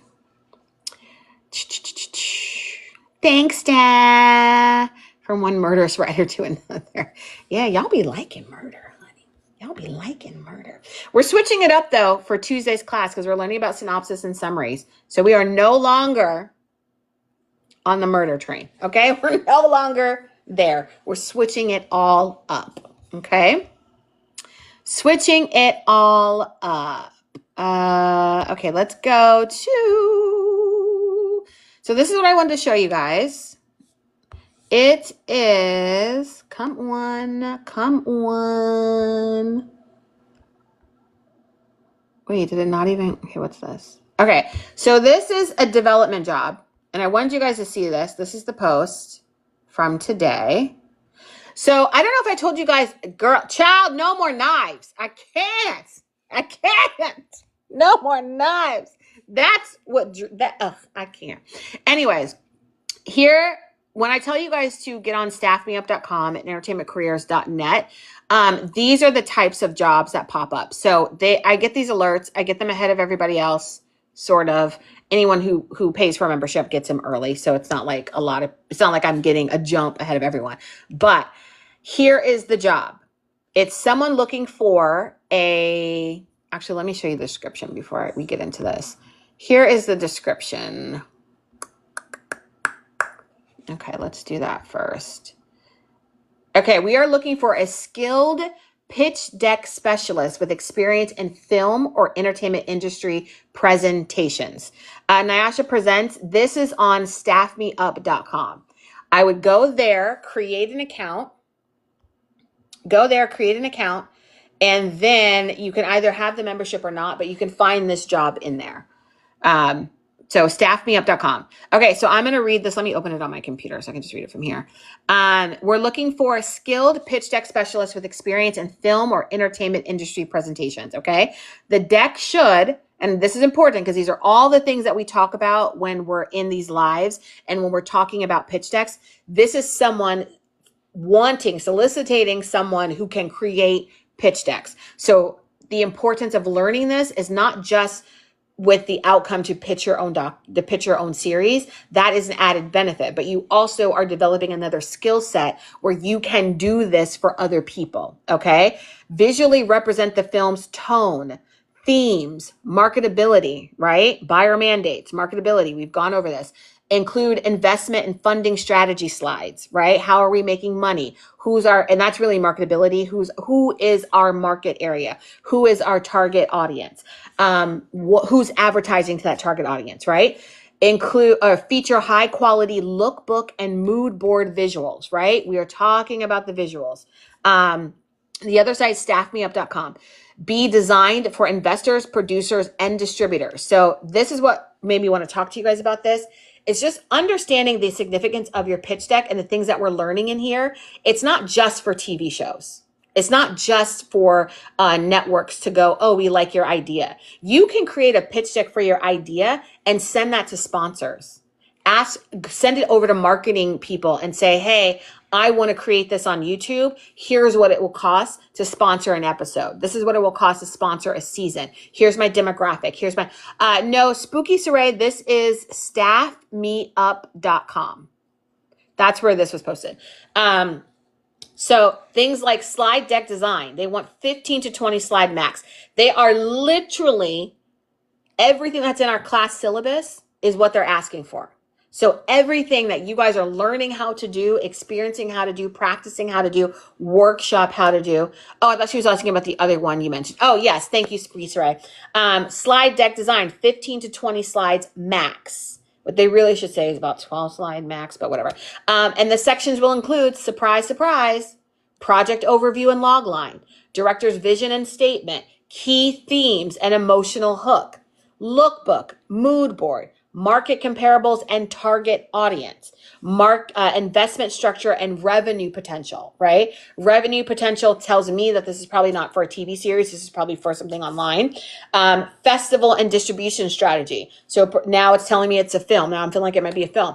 Team and key talent attached or ideal cast. So everything that you guys are learning in this course, someone is asking for somebody to do this as a job. And this is what they're willing to pay you. And this is low end, by the way. I wouldn't apply for this or submit myself for this because this is on the low end. This is, for me, it's not worth my time because it's on the lower end. But they're saying anywhere from $750 to $2,500 depending on your experience, right? Once you get good at this and once you have sold shows and once you have, Nash, that's on the low end. People start at $2,500.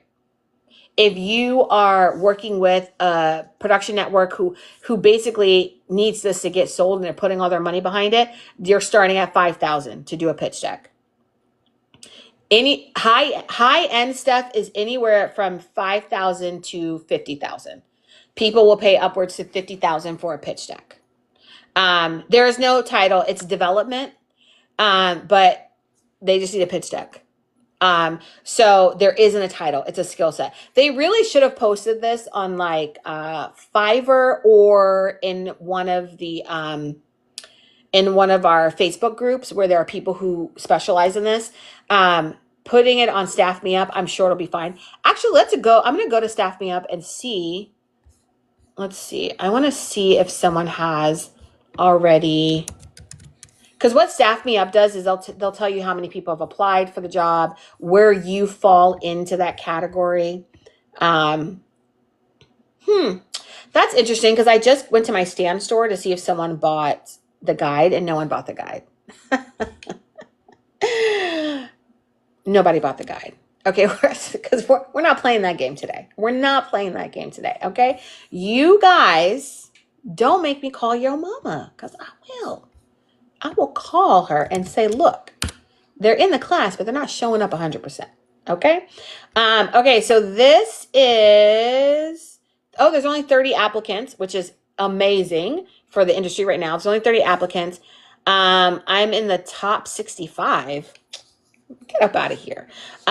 Which is probably only because I don't advertise pitch deck creation. Yes, Leslie, I will call your mama, okay? Ebold, I will call your mama, okay? I will. Specifically because you are Sicilian, okay? And I know what that phone call is going to do for you, okay? I know how that phone call, what the reaction to that is.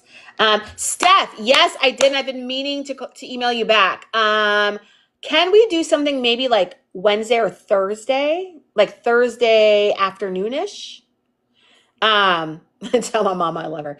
Thursday afternoonish. I'll email you because I'm thinking Thursday to do a practice run, but I have to get a live key for my TikTok account. It's like a whole thing, but hopefully it doesn't take too long. Okay, so I'm looking at this now, and it's, do you have experience making a feature pitch deck? Do you have experience with projects of 1 mm? Do you have waterfall budget experience? So I don't know why they care about that, but I guess just so that you have some context while you're working on it. But yeah, this job, only 35 people have applied for it. So that's that. Yeah, Steph, wait for my email, but also know that it's going to take me a while, and try to keep Thursday open if you can do Thursday. If you can. Y'all know when I start singing, it's almost a rap, right? Because I be singing.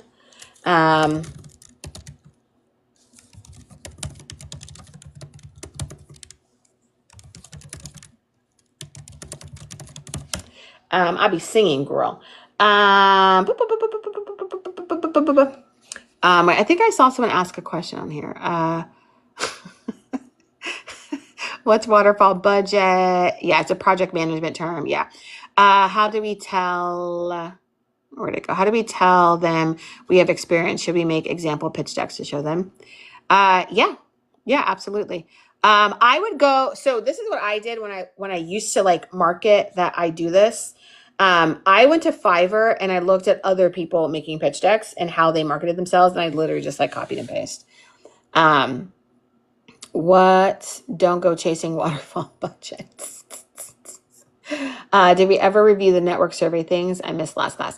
No, we didn't. That was your homework. I looked at some of them. I put the grade. I need to figure out how to do you guys' grades because I put them in your profile on Patreon, but I don't think you guys can see that. So I might have to just create some sort of Google Doc to put grades in.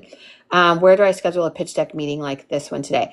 Leslie, if you want to do the live pitch workshop, meaning exactly what Autumn did here on TikTok, you want to go to Patreon. You have to be on Patreon, right?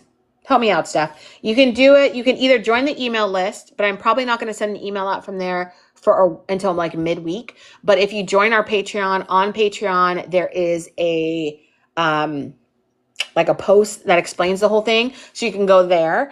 Also, if you want to do exactly this, but not on TikTok, if you want to do that during our like a small group call, which we do like on Zoom. Actually, it's on Google Meet. But if you want to do that, you can also find that in my a link in my bio. I'm going to get that second research into you as soon as I can. You got busy, girl. I understand. Fiverr, Ebold Fiverr, Fiverr. It's a place, it's like a place where you can hire people to do like certain tasks for you. Let's see. If we haven't shown our mystery assignment, how do we get feedback since we've moved on? Okay, so I'm still going through you guys' mystery assignments. Because I'm really like going through and trying to get feedback. And as I'm going through it, I'm emailing you guys stuff. So I'm continuing to give you feedback on that. And you'll get an email. So that will come. It'll get to you guys. I know, is Anita in here? Oh, wait, Anita, where are you? Oh, you're under the weather and you just woke up. Oh, did you see my video where I told you to turn in your homework? Even though you were literally the first person to turn in your homework. I thought that was funny. I cracked myself up. I literally cracked myself up and nobody else, but that's okay. Okay, so chat, do we have questions? Do we have questions? Do we need to do my commercial break again? Because you guys know the first thing I'm going to say. Go buy the damn guide.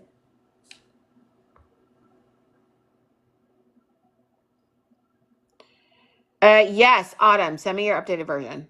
Because I'm excited to see it. Also, I have 2 full episodes of anime series on TikTok page if you want to see it. Dakota, absolutely not.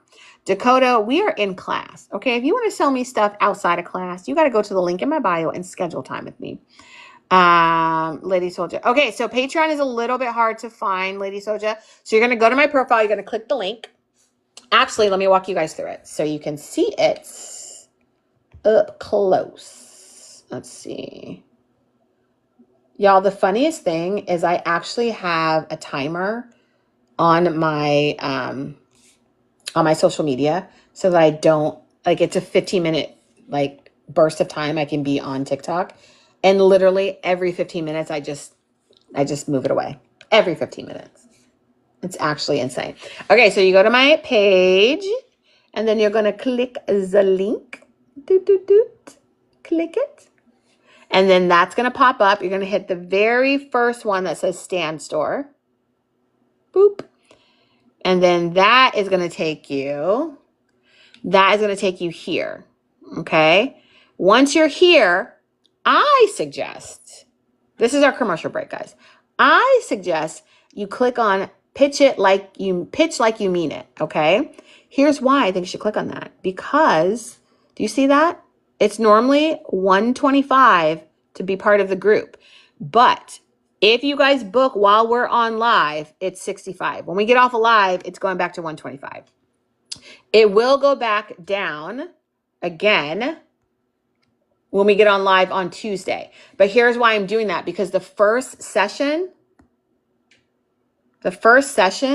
is literally on Saturday. This coming Saturday. Ebold, I have like 5 phones.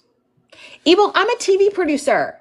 I have I have like so many phones because they are actually, I literally have one right here too. These are my cameras. So I use them as different camera angles for when I'm filming stuff. So I have tons of phones. I have phones and cameras. Okay, so the first date that's available is the 15th. Okay, that's why I'm telling you guys. I know I had burner phones, honey, and this is not even it. I literally have like 5 of them. Saturday is our first one, so I want to get Saturday filled. I want Saturday to be filled. That's why I cut the price in half.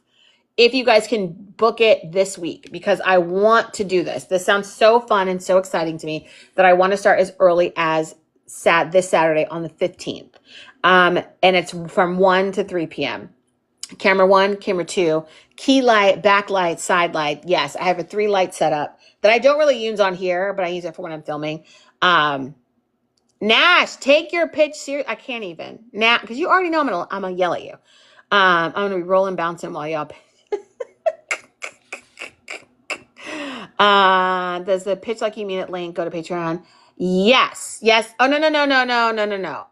If you click on that, it takes you right to scheduling. So you can schedule it right here. So I also posted this in our Patreon. In our Patreon, if you click it on there, it will take you to the same page. It will take you to the same page. Okay, anyways, all of this is to tell you how to get to Patreon. So when you click on the Stand Store, above that, you'll see TikTok, email, YouTube, and this last one If you click on that, that'll take you to Patreon. Okay. And that will take you here. Da-da-da. Oh, who is that? She's so cute. Who is that? There's our homework. I post our homework in there. There are there's different tiers. Oh, this is a tier you guys don't know. Okay, so let's talk about tiers. You guys, I'm over here trying to build something. So I appreciate you guys showing up and really supporting, because you guys are fantastic. And so there's 2 tiers. One is absolutely free. Just come and be part of the community. Not me figuring out the homework from last week I did wrong. Yes, you did. It's okay though. Just resubmit it. You did it wrong. Anita did it wrong. You know, my favorite. Anita, the teacher's pet. Actually, not teacher's pet, Anita. You're just my favorite. Even though I'm not supposed to have favorites. Hear me out, you better, or I'm going to yell at you. Please don't yell at me, because as much as I yell at y'all, I'm sensitive, okay? I'm very sensitive. I'm very sensitive. I can dish it. I cannot take it, okay? I cannot, in fact, stand the heat, okay? I can't. But I'm going to stay in the kitchen. I'm just asking you to keep it down a little bit. Yes. Oh, good. Not Houseway. Because you did your own show. You're supposed to make a show on the network, Anita. And don't bring the knives back out. Okay, let me tell you about this. You guys, let me do my commercial break. Okay. Let me do my commercial break. Because those of you who were in winter semester 2025, you know how hard this is for me. Because if I could be a millionaire and just give everybody everything for free, I would. That is why I, in fact, will never be a billionaire. Because as soon as I got to that status, I would give it away. Okay?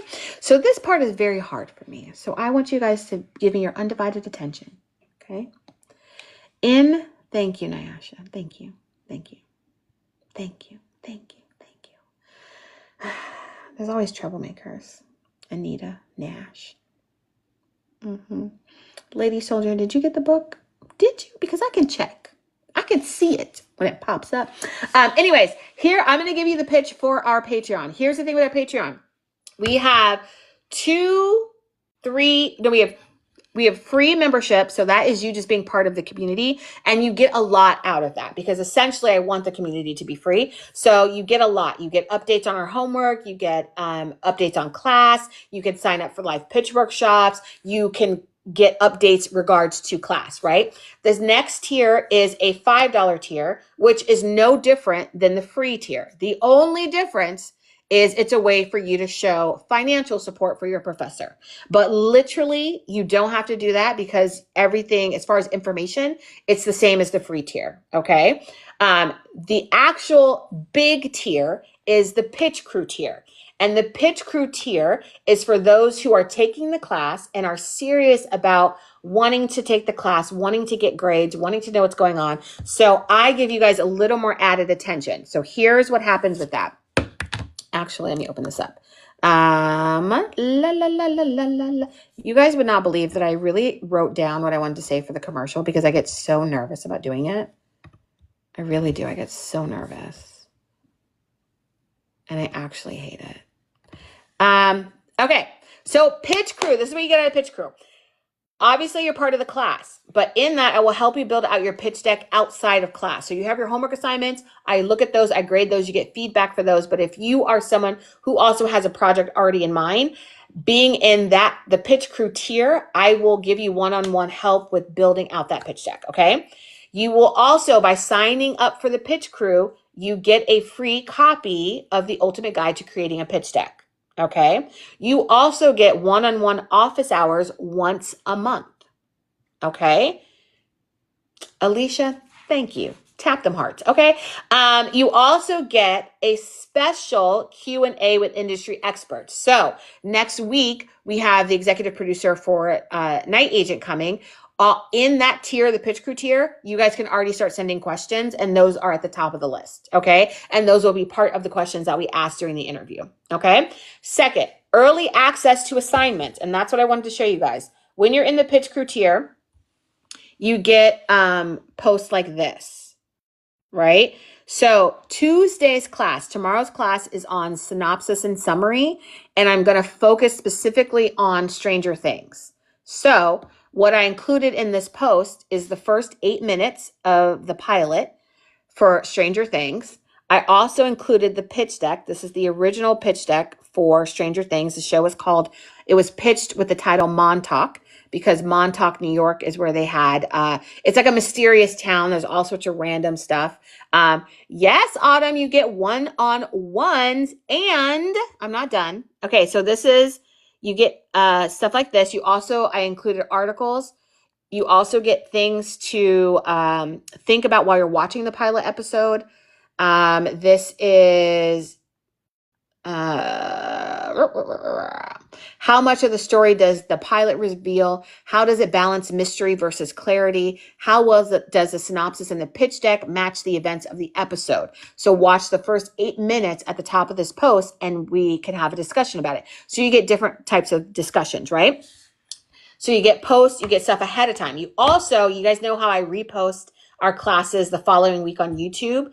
I will post them the next day under our pitch crew. Okay, so those people get it literally the next day. Then you also, remember we talked about pitch like you mean it, our small group pitch workshops.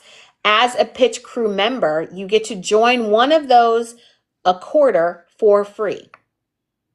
Okay. You also, what I would love to do, and I'm excited about this, is once a quarter, anyone who's on the pitch crew, we all get on like a virtual meetup and we just sort of shoot the shit and we talk about things going on in the industry, jobs, all sorts of things happening. And we just have like a little powwow. Okay. That is the pitch crew. That is the tier. Okay. Any questions? Can you go back over? You just want to go, if you're in Patreon, you just go to the Patreon account and you sign up for it. That's it, honey. That's it. If you're already here, you just go and sign up for that tier. That's all you got to do. Tony Lynn. So Tony is part of our pitch crew. So Tony, I hope you heard everything, okay? Because it's about to be just Tony and I having one-on-ones because nobody else is in the pitch crew. I think I have two people in the pitch crew right now. I'm definitely going to join pitch crew when I get my first check for my job next Friday. Okay. When does it start? Pitch crew is available now. So anyone who joins now, you get enrolled right in. You get enrolled right in and you will get everything you need. Okay. So if you are not on our Patreon, this is how you get to our Patreon. Again, here's the profile. So you want to click on the link in my bio. Boop. The first one that pops up, Stan Store. Click on that. And then it will take you here. Patreon is the one with the actual link. So then you click on that. It takes you to Patreon. And then from there, you can figure out which tier you want to be. Okay. You guys, it's so hard for me to do these things. Wait, I have 9 comments on that? No way. Oh yeah, I see these. I've seen these. Yeah, I've seen these. I was like, wait, y'all been chopping it up without me? What? Okay, any questions? So I love this for us. Yes, y'all better sign up because I'm really trying to build this out for us because I want this community to be something that you guys can lean on. Also too, have I told you guys about Voyage Media? Have I talked to you guys about that? So, I can update you guys on this. So I contract with this company called Voyage Media. Sorry. No, Ajay, a thumbs up is not an A. Now, a thumbs up is not an A. Don't be trying to pass this class without me giving you a grade. Okay? When I give you a thumbs up on the homework, that is me acknowledging that I see it. I have received it. Okay? It ain't an A. Thank you for checking. Thank you for checking. Okay. But that is not an A. That is merely me going, got it. Okay. No, I tried to email you guys. I don't know if I'll email you with last week's homework, because last week's homework, it's more like me just looking at it so I can reply to everybody in the chat, which is probably what I'll do. But with your first week's homework assignment, I am emailing you guys. If you weren't on the live, if you didn't get on live, then you will get an email. I've never done a class like this before, so I needed help. I know, Aji, I've never done a class like this before either. I was checking with Professor Shannon, who is doing the screenwriting class, and she moved everything over to a platform called School. And that's what she operates out of. That's how she's built her course out through there. And I sort of played around with that a little bit, but I don't know. I didn't feel 100% excited about it. And I think it's because I'm actively building this out with you guys. So we have our syllabus, but I'm moving and shaping things. So I feel like by the next semester, I might be on School. I don't know. Yeah, tell me about Dr. I keep calling her Professor Shannon. I absolutely love her. Tell me more about her class. So you guys are on school.com. How do you like using that? We'll do like a quick little survey. I like Teachable. I like. Yeah, so you guys got to tell me. She got me writing a romance screenplay. Because we're talking about romance this week. Spookies are not for me. Yeah, I'm just trying to figure it out because I'm new to this whole thing. Because I don't know if you guys were around in 2022, 23, maybe. I did this all the time. And I would just get on here and schedule people to come on live and talk about their pitches. And it was never like an organized official thing. It was like, oh, when I have time on Sundays, let's do it. And then I sort of just ran out of time, so I stopped doing it. But at the top of the year, I was like, no, I really like doing this. Like, I have fun doing this. And so I want to be able to make this a bigger part of my life. So then I don't have to I don't have to always figure everything out, but I want to build it so that it's beneficial for you and so fun for me. I want to get into script writing, but I feel like I have no actual time. It is hard. You have to set aside time. Me too, but if you can write it good, it will pop off. Yeah. I know you guys are going to be mad at this week's assignment then. Okay, Autumn, thank you so much. We will see you tomorrow in class. It's a process. Start just reading script and writing a bit a day. I taught myself how to. Hear me out. Yes, but at least romance formulas. That helps. Yes. It is all. Can I tell you, all of this is formulaic. All of it's formulaic. Which thank God somebody figured that out, because I don't think I would have. I would have definitely overthought it. A good tip you could do is set aside an hour or 30 minutes or writing session. You know what's really good? And maybe I'll add this to our Patreon. Maybe we'll do what works for me. I do co-working times. So I have a friend who I'm part of her Patreon, and she does like a co-working day where we literally in the middle of the afternoon, she's like, we're getting on Zoom and we in silence and we just work. And it really helps for me because I can sit there and I know that I'm accountable to people because I have to show up in that space. But like, I turn my camera off and I just work. And then when the hour's up, she's like, all right, the hour's up. And that's that. So I was thinking of maybe adapting that for us and doing like writing sessions. Makes me excited about Black Women Network. Oh, I know. So I don't know, Professor Shannon. I don't know her personally, but we've exchanged, chit chat on TikTok a little bit because our classes obviously do overlap, but also, which I don't think people recognize this or are talking about this a lot, but Dr. Barlow started the you're enrolled in my class, right? But Professor Shannon was as far as I understand, she was the first one to say, hey, you're also enrolled in my screenplay class, right? So whereas Dr. Barlow's was unintentional, Shannon's was intentional. And she was like, look, I'm enrolling you. And so I saw Dr. Barlow's, and I was like, oh, that's good. I'm in her class. Okay, what am I learning? And then I saw Shannon's, and I was like, oh shit, Shannon, I gotta do that too. Like our stuff is like kind of similar. So she was the one who like inspired me directly to say something. So I don't think we give her enough credit in all of this, because it's kind of hard to like explain that if you're not part of the TikTok world, to understand that Dr. Barlow initiated it. And then Professor Shannon sort of took it and ran with it, and she set the tone. Let's see, it has actual scripts you can download and read. Highly recommend. Yeah, she's see, I love that. That would help so much. I used to do this in college.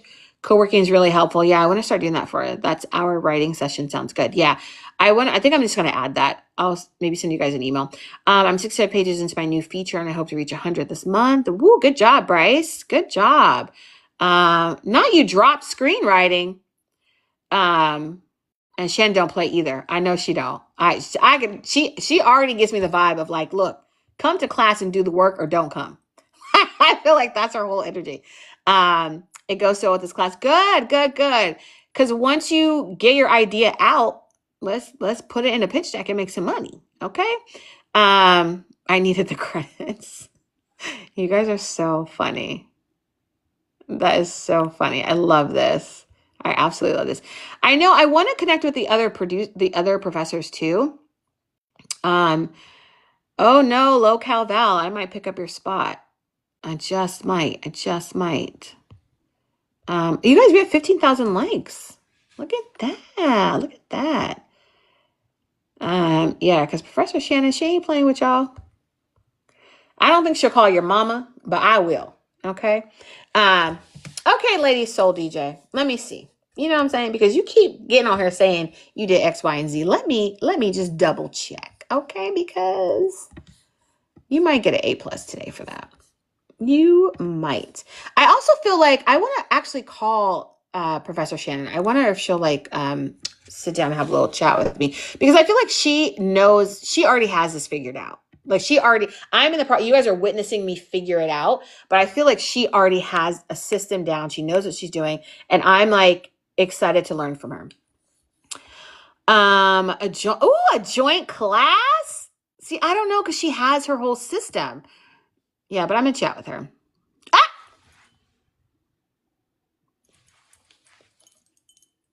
Let me.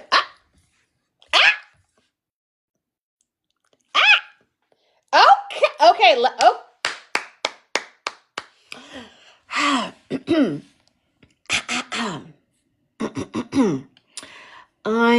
I'm gonna explain to you guys what just happened. Okay, I'm gonna explain to you what just happened. Because where are you? Where'd you go? Okay, where'd you go? Okay, this is what's happening.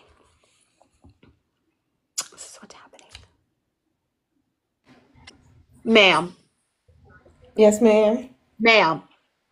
I pulled you up on this live to say thank you. I'm sorry. I pulled you on this live to tell you thank you. Oh.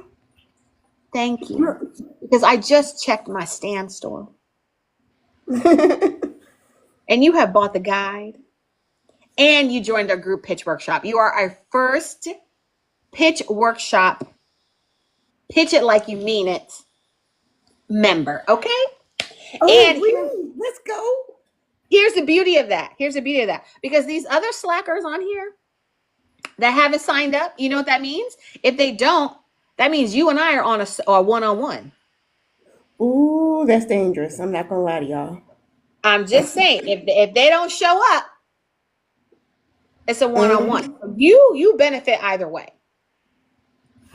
But I'm gonna need y'all to take the lead of what is your first name? I don't want to keep calling you Lady Soldier, even though that's Tila. Tila? Mm-hmm. Oh, that's pretty. Thank you. Wait, not Alicia being jealous. Alicia said, first of all, I literally put in the chat earlier that I joined. Okay, you know what, Alicia? It's Tila's time, okay? Ain't nobody got time for you right now. Okay, because she signed up. She was the first one. Okay, you have a special place in my heart, okay? This is for you. Oh, let me use my sound effects, okay? I just learned how to do this. Hey. Okay, that's all I got. That's all I got. Okay, I'm kicking you off the live now. Thank you so much. Yes, ma'am. Thank you. See, you see what happens. You see what happens when you support your professor. Your professor gives you love. You know what I'm saying? Not everybody trying to be. You guys are so funny. Not Alicia. Alicia was like, wait a minute, because I already said something. You know what, Alicia? It's because, well, you know, Alicia, you were the first live pitch workshop of 2025. You were literally the first live pitch workshop, which is why I think I can poke fun at you a little bit, because I'm also very appreciative of you. Very, very appreciative of you. Okay, but let me see what this Patreon doing, because I don't know what y'all be talking about. Okay, I have 4 notifications. Okay, Alicia, what am I about to see?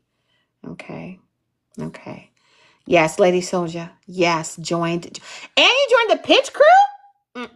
Alicia, that's why you didn't get a shout out. You know what I'm saying? Because Lady Soldier clicked all the buttons. She clicked every last button. Alicia, what did you do? What did you do? Because my alerts, they don't say all that. Okay.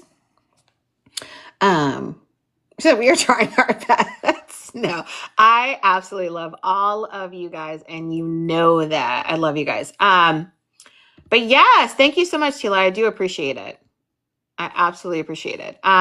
Okay, so here's the thing, you guys. I love doing this live pitch workshop stuff. It is my favorite thing to do.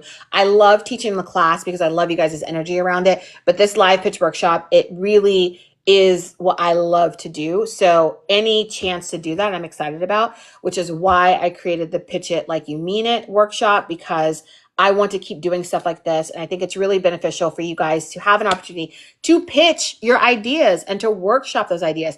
And I wanted it in a small group instead of a one-on-one for 2 reasons. One, it's a smaller financial burden, right? So you don't have to pay the $225 for the 1 hour.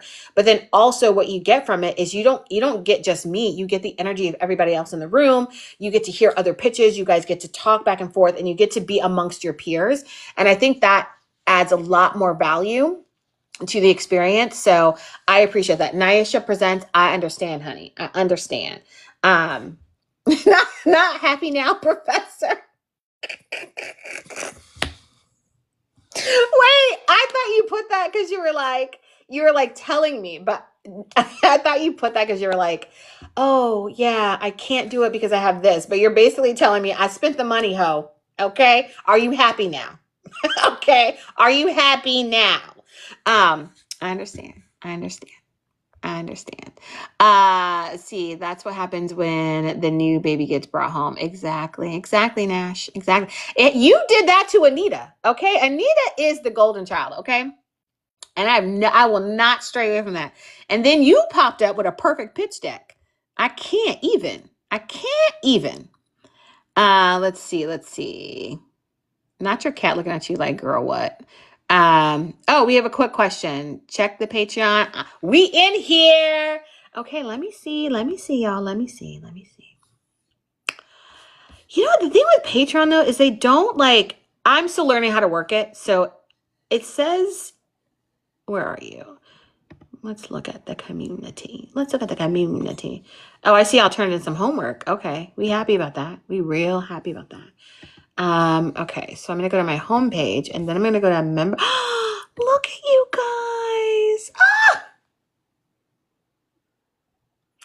guys. You're a Bon Bunny. Okay, you know what? You're a Bon Bunny. You've been in my live enough that I think you want me to yell at you. So this, I feel like you guys enjoy the yelling. I feel like you guys want me to yell at you because you asked me the same questions, and I know you were there. Okay, I know you were there when I answered this. So I'm going to answer it again. And I will always answer it. But, Alethea, I did see Hillman talk on Netflix. Did you guys see Netflix posted Dr. Barlow talking about it? Because at first I was going to be like, they didn't talk to nobody about this. They just co-opt it. But they did talk to Dr. Barlow. Okay. Where are you? When pitching a TV show, do you have to have the full script ready for the pilot episode? Okay, here's the thing. That answer I'm going to tell you is yes. Well, technically the answer is no, but I'm going to tell you yes, because here's what will happen.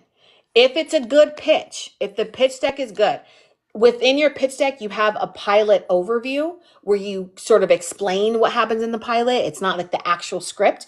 But if your pitch deck is good, if they are wowed by your pitch deck, they're going to want to see your pilot episode. They're going to want to see the script. So I would much rather you get that call or email. You guys, I'm so old. Like, this is when I realize I'm 46, because I say things like, when you get the call, it's going to be a reply email. Okay. It's going to be an email. But proverbial, when you get the proverbial call and they say, we loved your pitch deck, we want to see the pilot, you could sit there and go, no problem, check your email right now. And it's there, right?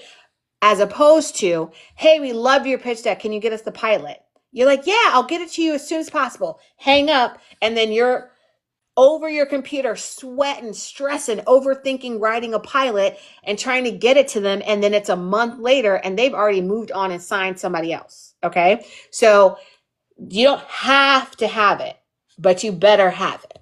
Does that make sense? Okay. That makes sense.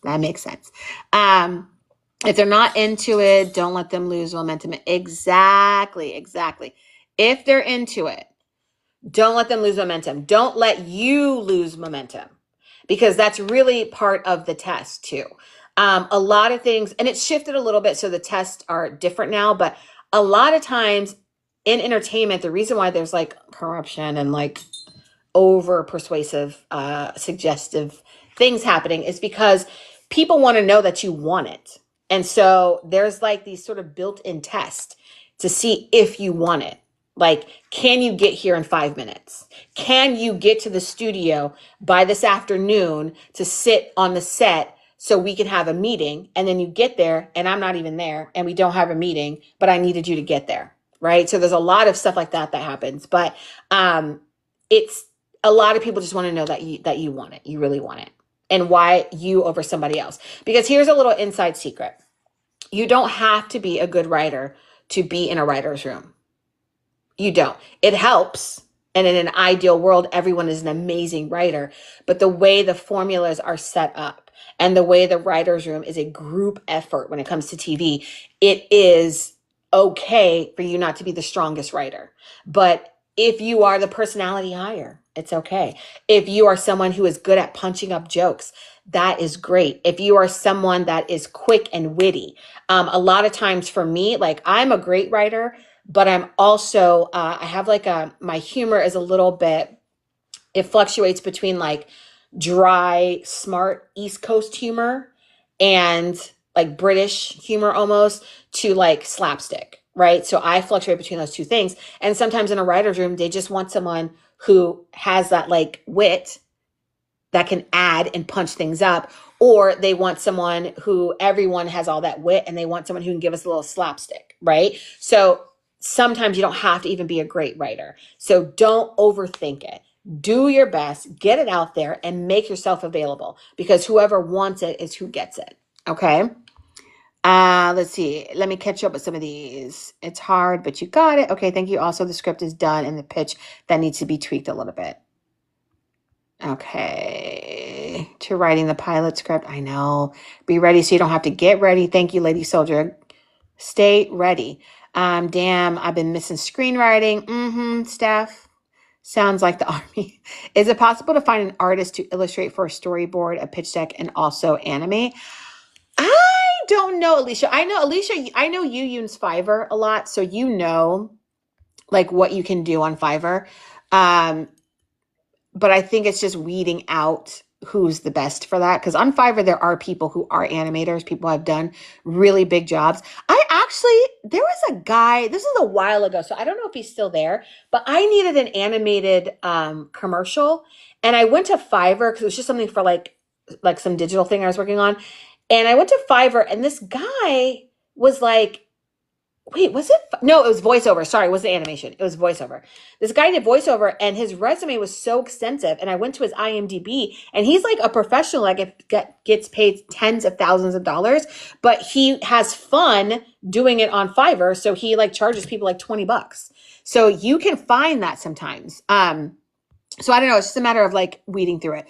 You were starting to tell us about a production company you were a part of, Voyage. Yes, Voyage Media. Yes, yes, yes, yes, yes. I'm going to tell you about that locale val. Let me just catch up on some of the chat. Do your one-on-ones include script review? Yes, Anita. So my one-on-one is whatever you need. So if you want to do a live pitch workshop at one-on-one, it can happen there. If you have a full script and you want to review it, you want to go through punching it up, if you want to go through how to break that down into a log line, if you want to get feedback on that, it's whatever you want on that one-on-one. Let's see. In most rooms, I'm the personality hire. I'm trying to learn something. Girl, there's nothing wrong with the personality hire. There is nothing wrong with it. Truly, we have 30 minutes.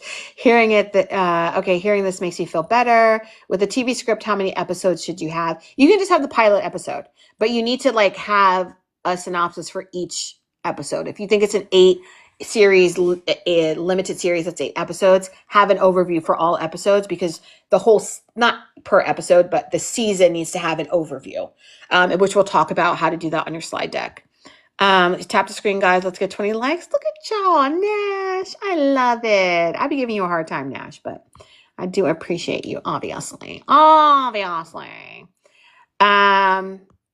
Okay, so Voyage Media. Let's talk about this. So Voyage Media is an incubator company, and I think I actually have an article up about them.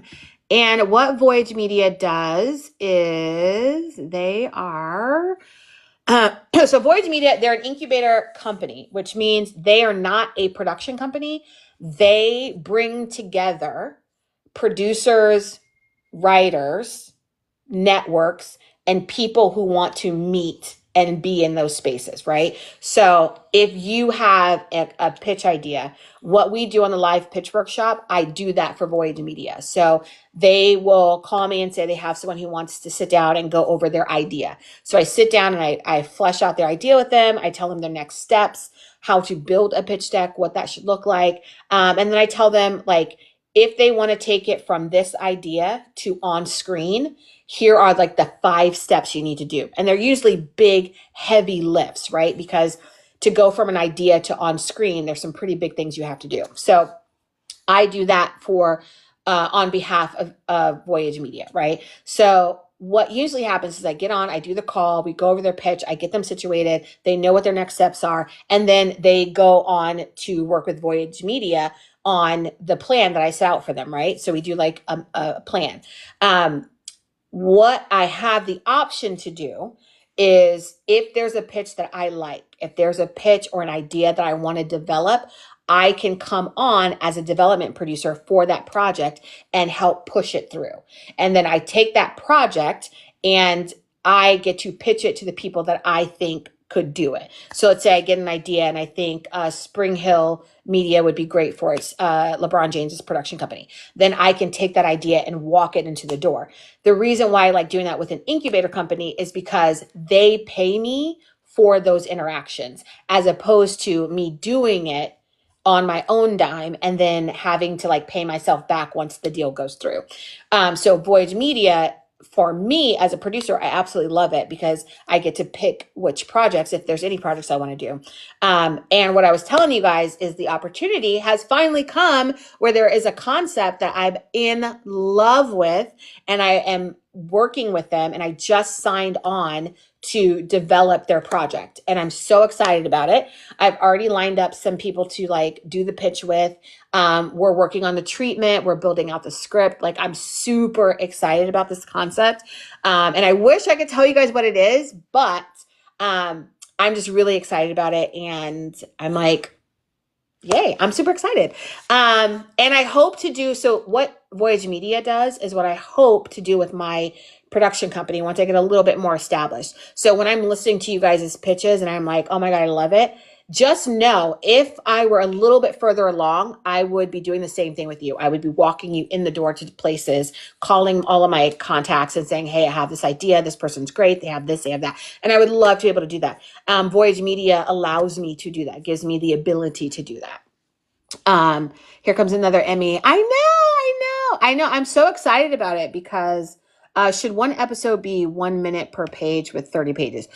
Yeah, roughly. One page of writing is like, 1 minute. Yay. Thank you guys for all the congratulations. Yeah. So it's exciting. I haven't worked with this company in that capacity yet. I've done I don't know, probably like 40, 50 pitches with them and listened to 40, 50 different ideas. And this is the first one that I'm like, absolutely. I want to do send me the contract. Let's go. Let's do it now. Let's see. Curious if someone would ever pitch a reboot idea. Yeah. I'm guessing no, but it crossed my mind. Yes, I would pitch a reboot idea. Were you in class for buyer mandates? Were you in class last week? LBZ? Because buyer mandates, there's whole networks that's what they're looking for, reboots. Bonus points for anyone who can name a network that looks for leveraging their catalog and specific reboots. Anybody remember from last week? And look at you, Ebol.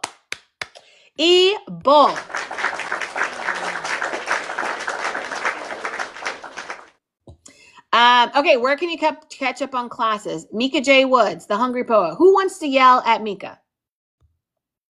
Should I yell at Mika? I don't want to yell at Mika. Mika, I haven't seen your name. I haven't seen your name before. I yell at my students when you guys ask me questions that I've already answered. I yell at y'all. So here's welcome to class. You can find the classes on my YouTube channel. Oh, that was the thing I forgot for the commercial break. Go subscribe to YouTube as well because we're almost at 500 subscribers, and that's like a goal of some sort. Like something happens when we get 500. I think I'm like 50 away. So definitely go subscribe. But I post the classes a week later on the YouTube channel. And if you're a part of our Patreon community, I post them in our Patreon community the day after. So you can find them. I know, Ebold, you got claps. Rite of passage to get yelled at. Yes. Look at Alicia. Buyer mandates. Content network studios are actively seeking. Yes. Go ahead and learn them lessons. You know what? Learn them something, okay? Yes, let's get to 500 tonight. Let's do it. How can I get a one-on-one? So Eshe Life. What you want to do is you want to go in my profile. I'm going to go ahead and show you how to do this. You're going to go to my profile. You're going to hit the link in my profile. The first thing that pops up. So you're going to, let's see if you can see me. You're going to hit the link in my profile. The first thing that pops up is my stamp store. You're going to click on that. Ooh. Oh yeah. You're going to click on that. This is going to pop up. Okay. This is Pitch Like You Mean It, which is a small group. It's not a one-on-one, but it's me and then five other people. So it's like a workshop. You can do that. The reason why that's at the top is because normally that's $125 for the seat in the class, in the workshop. But if you do it while we're on live, it's going to be $65. I've cut it in half because my first one is on the 15th and I really just want to get it booked. And I want to go through this process for the first time because it's a new thing that we're doing. Okay. While you're there, if you're not interested in the group thing, if you scroll down to here, this is the one-on-one. So if you click on that, it'll take you to describing what goes on with the one-on-one, how to set it up, and how to pick a date in the calendar. Okay. All right, Lethea, we'll see you tomorrow. Okay, so that's how you do it. Go to my profile, click the link, boop, and then hit the first one. It gives you everything you need. Okay. Okay, will we go over how to book pitches? I feel like I could do great things. I just need a chance. Wait, what do you mean, Ebold? How to go over book? Oh, book pitches. Yes. I thought you meant how to book pitching sessions. You know what? I don't have experience with book pitches, but a pitch is a pitch. A pitch is a pitch. So if you're welcome, Ishe Life. I keep wanting to call you Ife, Eshe Ife. It can take a while though. Let's see. Link in bio stands for you can book a one-on-one or small group. Thank you, Steph. I mean, getting our pitches in front of someone. Okay, yeah, that's what I thought you meant. So yeah, so there's a couple of things in Pitch Crew. Actually, I think the end of this week, I have a post that's going up giving you links on where to go, different sites that help you connect with people who are actively looking for pitches, because that is the really hard part. That is the hard part. Um, Oh, 30 likes on the live, y'all. Yay. That is the hard part because people do not take unsolicited pitches. Like what we do on this live, people do not take unsolicited pitches. So my contribution to that is when you guys pitch here, um, unbeknownst to you guys, there are people that come in this live that you would be dying to pitch to. So they hear your pitches. And I know they hear them because I get DMs, I get text messages, Child, I got people still talking about Anita's pitch. Still talking about Anita's pitch. And I'm like, you need to call her. Like you need to email her. I will give you your email address, but let me know if you're serious. Because by the way, I'm not going to pass anyone on to you if they're not serious. Because sometimes my friends are just like, well, I'm looking for this, but I don't know. Like we don't waste people's time. But so friend or not, we're not wasting people's time. Okay. Friend or not, student or not, we're not wasting any time. But yeah, that's the hard part. So you need an agent, you need a manager. But there are specific websites that aim to bridge that gap. Okay. Another thing is incubator companies like Voyage Media. The thing with Voyage Media though, and you guys as my students, I'll tell you this, it's expensive. It can get expensive and you have to foot the bill up front for a lot of this. So something like incubator companies are not the most ideal, but they do get you in the room. Like what you guys are getting for me on here for free, people are calling this incubator company and paying $500 to get 45 minutes with me. And so it's the most expensive way to go, but there are entire websites dedicated to saying, hey, if you want to pitch something and you need to get in front of agents or you need to get in front of networks, we bridge the two. I don't have a whole lot of experience with them, but I definitely do recommend them because I've had people who interact with them and give me positive feedback about it. It's crazy that I swiped on TikTok into my dream career path. Lon, we love that. We love that, right? We love that for you. Yeah, so it's just a matter of getting in front of them. That is actually the hard part. But like I said, there's ways to get around it. So in the pitch crew, I'm going to draw, I think it's the end of this week where I put all the leads up because I want you guys to get through synopsis and summary, and then you have your homework. And your homework this week is going to be heavy. This week is a heavy lift because you're going to have to write a synopsis, which is between 200 and 500 words. So I'm giving you guys lots of extra time to get that in. Yeah, you missed Anita's pitch. Anita, like, I don't know if she's still in here because I know she wasn't feeling well, but Anita is a dope ass writer. And the thing I think that sets Anita aside is she's not just a dope writer, she is an idea generator. Like an idea generator. Like she's one of those people, Stone, yes. Anita, I can already tell she's one of those people. She would sit in a writer's room and someone would throw something out and she would have a story. She would go, oh, yeah, okay, I could see that. They could do this, this, and this. So she is someone that is valuable to have on a team of writers. Not just because she's a good writer, but because she would inspire creativity for others. I had a read through today, class still tomorrow. Oh, yeah, class still tomorrow, 7:30. Regular class, we're doing synopsis and summary because I want you guys to be clear on the differences between that. And what if we have what do you mean? What if we have arthritis, Nash? What are we talking about? Is it going to be on what we did before the pitch deck or a new idea? A new idea. It's a new idea. After this, though, after this homework assignment, everything after that is going to be your choice. I just wanted to give you guys something specific so you're out of your head and you're not focused on your project. Like I want to get you out of your head so that you can approach things objectively and not with like, I have the whole ocean. How do I get it down to a synopsis? I want you to go, I have this idea. I need to think in synopsis and summary.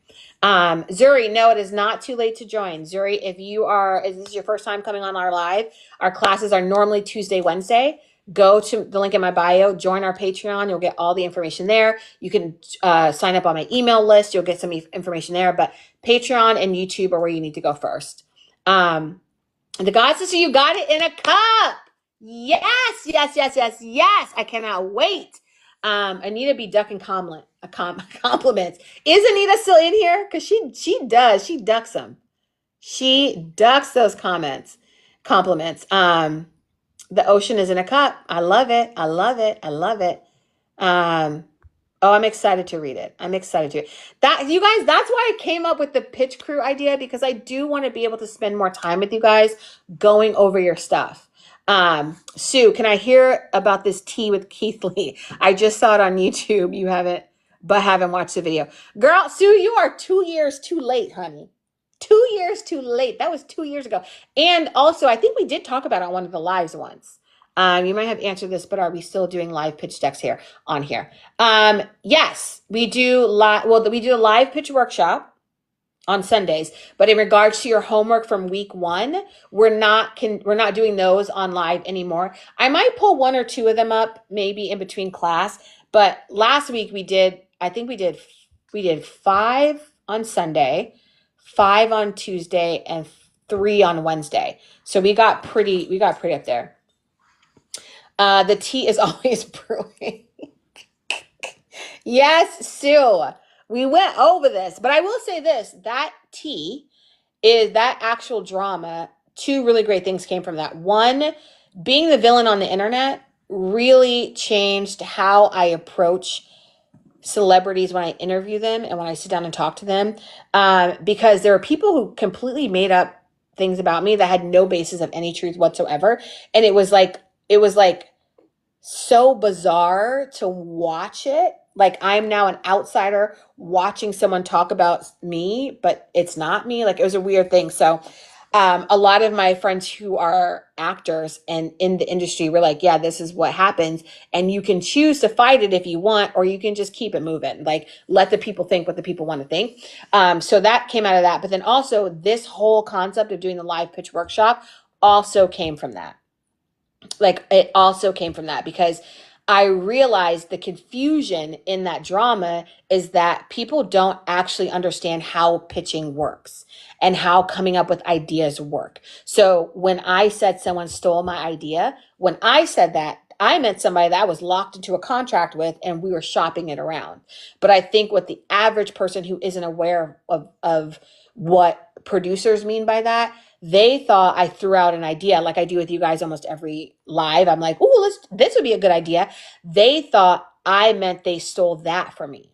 But I mean, you spend 5 seconds with me in this space and you understand that I throw out ideas 24/7 and I'm like, take it. Like, if it feels good to you, then it is for you, because that idea was not for me. I can tell you right now, with the ones that are for me, I know. But yeah, but this Sunday is a special guest. Watch Night Agent season 1, season 2. Oh, yes. You might have answered this, but are we still doing live pitch checks on here? Yes. So also commercial break before I go. The 16th. So Sunday, 7:30 Eastern, we are having one of the executive producers for Night Agent, the series on Netflix. So make sure you guys, she specifically worked with season 2, but I want you guys to get familiar with it. Also, if you are in the pitch crew, I'm going to put a post up for you guys. I want you to start putting questions in the post for me to ask her so I can add it to my interview. Alien Superstar, if you're still on here, I'm going to look at your email with your research, because I'm going to start writing questions for our interview on Sunday. So I thought you said you were going to do 4 more tomorrow. I don't know if I want to do 4 more tomorrow. Not me misspelling in front of writers. Girl, the thing is, when you misspell in front of writers, we don't even see it. We keep it moving. Because for us, it's language is language. Like, I get what you're saying. So you call names, you write it down. You guys are so cute. I sent you a private message via TikTok. Oh, did you? Wait, Sue, did I get it? I feel like I got it. I might have got it. Pitch workshop, 7:30 p.m. Eastern. Yes. Yes, yes, yes, yes. Oh, there you are, Alien Superstar. There you are. Let's see. Yeah, she's great. Nicole Tisao, she's great. Did you ever go over the job you just got? I did, Sue. It's not a job. It's like helping develop this potential series, which I'm super excited about. I'm super excited about. So I just signed on to help develop it, and I'm just excited. I'm excited about it. And I wish I could tell you guys more about it, but I can't. Can't say nothing. Can't say nothing. Thank you. I missed it. We are not they stole you for real. Oh wait, what did I miss? What did I miss? Let's see. Where are we? Was asking because Steph put my name on that list. Oh yeah. Yeah. Steph, email me what list you have. Raise your hand if you purchase professional. Alicia, what are you doing? Alicia, you have to come to my office hours. Um, not you, not you pinning it. You guys crack me up so much. You guys crack me up. Yes, you guys, we have another group pitch workshop. I'm so excited about this. You guys do not understand. Where do we see our grades for assignments? Show your business. So I'm figuring that out right now. Right now, your grades are in Patreon, but I think only I can see them because I put it on your profile, but I think it's just like an internal thing. So I'm trying to figure out the best way to do that. I might end up just doing like a Google Doc, like a PDF that I share with all of you guys. So I'm not sure. What I've been doing as far as feedback, though, is I've been emailing you your feedback. If I don't do it live here, then you'll get an email for me with all of your with all the feedback. Let's see. Oh my God, you guys! Wait, who is baleslie15@gmail? Who is that?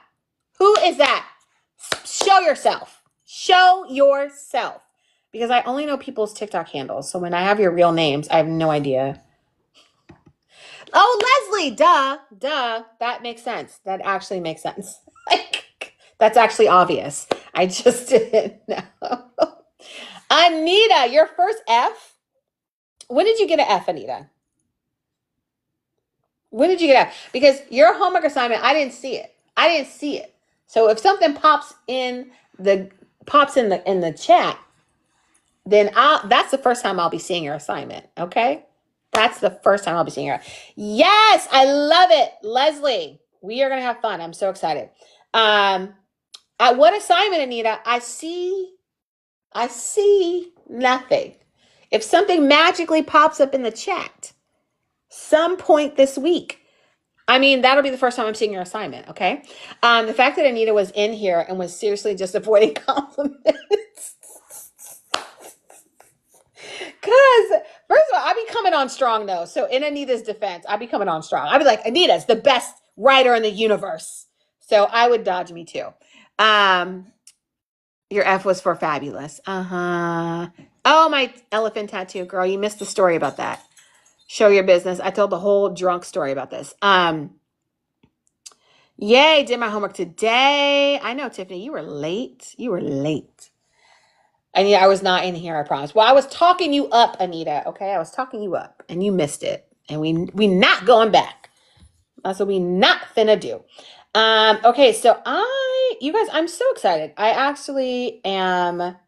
You guys just always bring me to the verge of tears because I cannot explain to you how much I love doing this. Like, there are no words for how perfectly in alignment this feels for me. And I love doing this. So when you guys respond to it in the same way, it just fills me with so much joy, like absolute joy. Like it's like you guys are confirming the journey and path that I'm on right now. So I love, like, I'm going to cry. I can't cry, girl. I put on makeup today. You're perfect. And we love coming to class. I'm perfect. Thank you. She called your mom and everything. I did, Anita. I called your mama. Okay. I pulled up your FAFSA account. She called her mother. Then, yeah, mm-hmm. No, like, this is a gift. I'm just like, oh, you guys are so sweet. You're so sweet. Yeah, I hope it is contagious because I want you guys. This is what I love doing. So, even though I'm a TV producer and that's my career, right? Every job, every project, every contract, everything I've been on, I've always been that person that I literally will rally up all of the interns and the production assistants. And I'm like, look, I know no one's paying attention to you right now, but I am, and I need you to show up for me. And this is how we're going to do it. And it's always been like that. When I was at Dr. Phil, when I was a PA, all the interns were like, we want to intern with Jillian. And people were like, who is Jillian? Because I'm still low man on Tonopal, right? They're like, who is Jillian? And finally, they were like, why do the interns listen to you? And I'm like, oh, because they're interns. But that just means they don't get paid. That doesn't mean that they're not smart enough to do the job. So I'm going to train them to be able to do my job, which is how I've always operated. If you're on my team, I'm training you to do my job. I'm training you to do my job because there's aspects to my job that don't actually take talent. It is a skill, right? And you can learn that skill. There are some things that are not. Oh, wait, is Steph leaving? Did I miss it? I have to go right now. Okay, Steph, thank you. Everyone say bye to Steph. Steph is amazing, you guys. I love having Steph as my moderator. Oh yeah, I'm so glad. So we can get back to my internship with your production company. Yasha, I don't know because I don't know. Like, there's so much for me to do. There's so much that I have to do, but I'm not in a place where I can organize it out and assign it away from me. So I'm in that like weird space where it's quicker and easier for me to do it myself. But that window is so small, right? Like, there is actually a window where that makes sense. But if you stay in that window too long, then you're going to be thinking you have to do everything for yourself. And I don't want to get into that zone, but I definitely am not at a place where I can assign things out. Like, ask Alien Superstar and Steph, because they email me regularly. They're like, hey, I heard you mention this on the live. Do you need help with this? And I'm like, no, girls, I got it. And then like 2 days later, I'm like, hey, you remember when you sent me that email about this? Can you help me with blah, blah, blah, blah, blah, blah? Like, I'm in that phase right now where I don't think I can like get the help with it. So I don't know. All that to say, it's a hot mess over here. So if you're over here as an intern, I don't want to bring you in. Okay. I don't want to bring you in. If you harass me about it, then I'm gonna let you come in on your own accord. But I'm not in a place where I can say, hey, come work with me on this. Yes, keep checking in. Keep checking us. Y'all don't flood my emails. Didn't I tell y'all don't be harassing me? Don't be harassing me. Okay, y'all, it's almost 10:30. We've been on this live for 3 hours. I love mentors like you. They're the real motivator. I hope so. Like I said, I enjoy doing this. I enjoy doing it. And I get the biggest kick. One of my PAs at Harpo is now the VP of development at Max. And that is a huge flex for me. I'm like, girl, like, you did that. And I'm so proud of her, and I brag about her all the time. And people are like, I have some friends that are like, well, should she be trying to get you a job so you can go into development? I'm like, no, like, that wasn't my path. Like, that's not my path. Maybe at some point, I don't know. But right now, that's not my path. Like, I'm just so proud of her because I saw her when she first started, and she was this wide-eyed, eager to learn and absorbed everything. And I absolutely love to see that because she took in the lessons, took in the mentorship, and like ran with it. Because sometimes giving people an opportunity to feel safe and comfortable in an environment that's not designed for that is all it takes. That's literally all it takes. Someone telling you that you are, in fact, good at what you do, and you should, in fact, go after it and trust your instincts. Like, if someone would have told me that, I mean, technically, my grandmother told me that every day, that I was amazing and I was fabulous. But if someone at my job would have said that, like that, I would be like probably 20 times bigger and larger than I am now because I had to be that validation for myself in my work environment. And so I want to be that for other people. Parasocial is really going to be our new class phrase. No, because y'all are not about to murder me or my friends, okay? Um, I know. Nancy, yes. Grandma Carol, who I was the only one who called her by her first name. You see, when I say stuff like that, I say it and then I hear it and I'm like, I really have so many things happening in my life. Let's do one final round of hearts. Thank you guys. Yeah, because I'm about to get off. I'm about to get off of here. Before y'all start trying to have a parasocial interaction with me. I know. That really is going to be our class thing. Tomorrow's post is going to be about parasocial relationships, okay? And how, look at you guys with the hearts. Oh my God. Hi, Harrison Barrison. You want to come up? I keep trying to like pick him up so you guys can see him, but he like does not want to. Come here. Okay. He just wants to play fetch. This is his ball. It's disgusting. Okay, come here. Come here. Okay, fine. I keep wanting to pick him up so you guys can see him, but he's like, whatever. He's like, no, just throw the ball. Okay, so 10:26. Oh, here, I'm about to make a new movie. Don't. It's giving, that's what I'm making taxes. You guys, it was the worst moment. It was the worst moment. And it was such awareness on my part that like literally my production assistant turned to me and she said, "You're such a bitch." And I was like, you're right. You're right. I can't argue with that. I can't argue with that. We earned doggy time. I know, but he like does not want me to pick him up. No, he eats everything. Let's see. Yeah, I call my grandmother by her first name. When I was a kid, my brother, who's 4 years younger than me, he learned in school that everybody has a first name. And he was like, no, absolutely not. My grandmother's name is grandmother. And they were like, no, everyone has a first name. You call her grandma because she is your grandma, but she has a first name. And my brother was like arguing the teacher down and he started crying. It was like a whole thing. So they ended up calling the house to like, let my mom and my grandmother know, like, okay, he had a hissy fit today. He had like a full on meltdown because he refuses to believe that you have a first name. So he's going to ask you about it. Right. So we're at home but no one says anything to my brother. And then we're sitting there watching TV and my grandmother's sitting behind us knitting, right? Because my grandmother knit 24/7 while we were watching Murder, She Wrote. So this is a little more Jillian lore, why I can quote Murder, She Wrote, Columbo, Cagney and Lacey, all of those things. We're sitting there and all of a sudden my brother doesn't turn around to my grandmother. He's sitting there right as he's like, I think he might have been like 4 or 5. And he goes, "Grandma, do you have a first name?"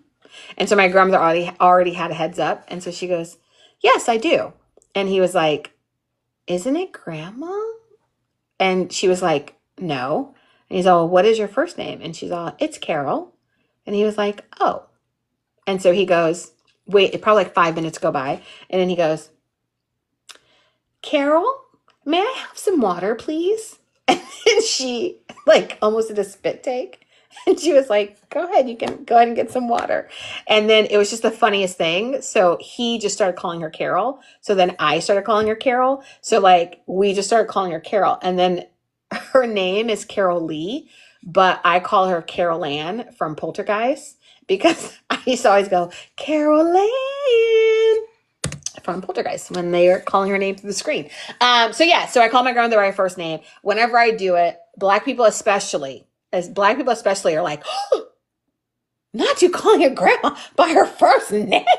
And I'm like, yes, I understand how that could come off rude. But it's not. It's really actually cute. And then we were in the South at the time. So people were like, "Oh, the disrespect." But I'm like, first of all, Carol is from Brooklyn. Okay. If Carol didn't want us to call us Carol, she gonna square up. Okay. I know. I know it. people are always like, your grandmother? Did you just call her Carol? And I'm just like, y'all, look, let me explain something. It has a whole history to it. Her name is Carol. But I also call her mom too. I call my grandmother Mom, Carol. I used to want to call her Mima so bad. And she was like, don't you dare. Don't you dare call me Mima. I'm like, but Mima's so cute. Mima is adorable. She hated it. She was like, don't you dare. So whenever I wanted to like piss her off, I'd be like, I don't know, Mima. What you doing, Mima? See, my mom never had a regular relationship with my grandma, so she calls her by her first name too. Oh, okay. No, ours just came out of something like a cute moment with my brother, and it lasted our entire lives. Our entire lives. I used to be like, Carol Ann. And she would always fake like she didn't like it. Like she'd be like, stop calling me Carol. And then she'd like chase us around the house. So we'd be like, Carol Ann. So we loved it.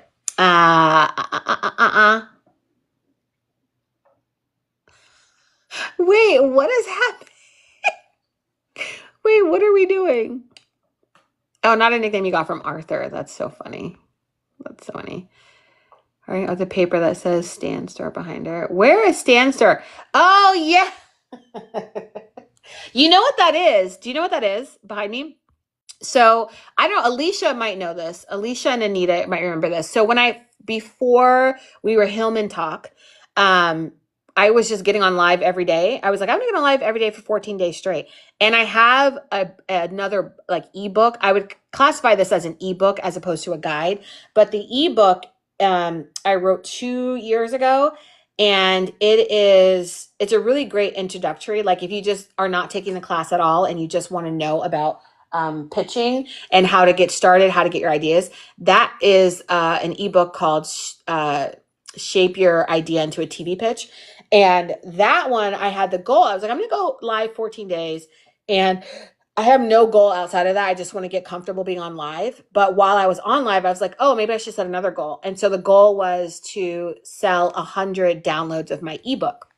And I did that as a way for me to get comfortable talking about it, getting comfortable saying like, oh, purchase this, or this is how, like, because I cringe. Like, I don't know, Alicia, do you guys remember that? Alicia and Anita, when I was like, can you, so I wrote this ebook. Can you like go? Like, I hated it. So I had the goal of doing 100. We did not hit that goal, but we got like I got more people involved than I thought. So I was doing a tally. So that tally right there is how many we sold in January. It wasn't 100, but I think it might have been like 30, 35 maybe. And so now that it's February, I also have the goal to sell 100 copies of the guide. I don't know. I just think it's like a big enough goal that I have to make the effort to even get close to it. But it's just delusional enough that if I don't make it, I don't feel bad. I know, Alicia, we had a tiny group. Yes, I remember by time for Luka's debut as a Laker. Okay, real, okay. I will talk to you later, Betty the Thoroughbred. We had a small group in the fall. I know. That wasn't the fall. That was our winter session. Okay.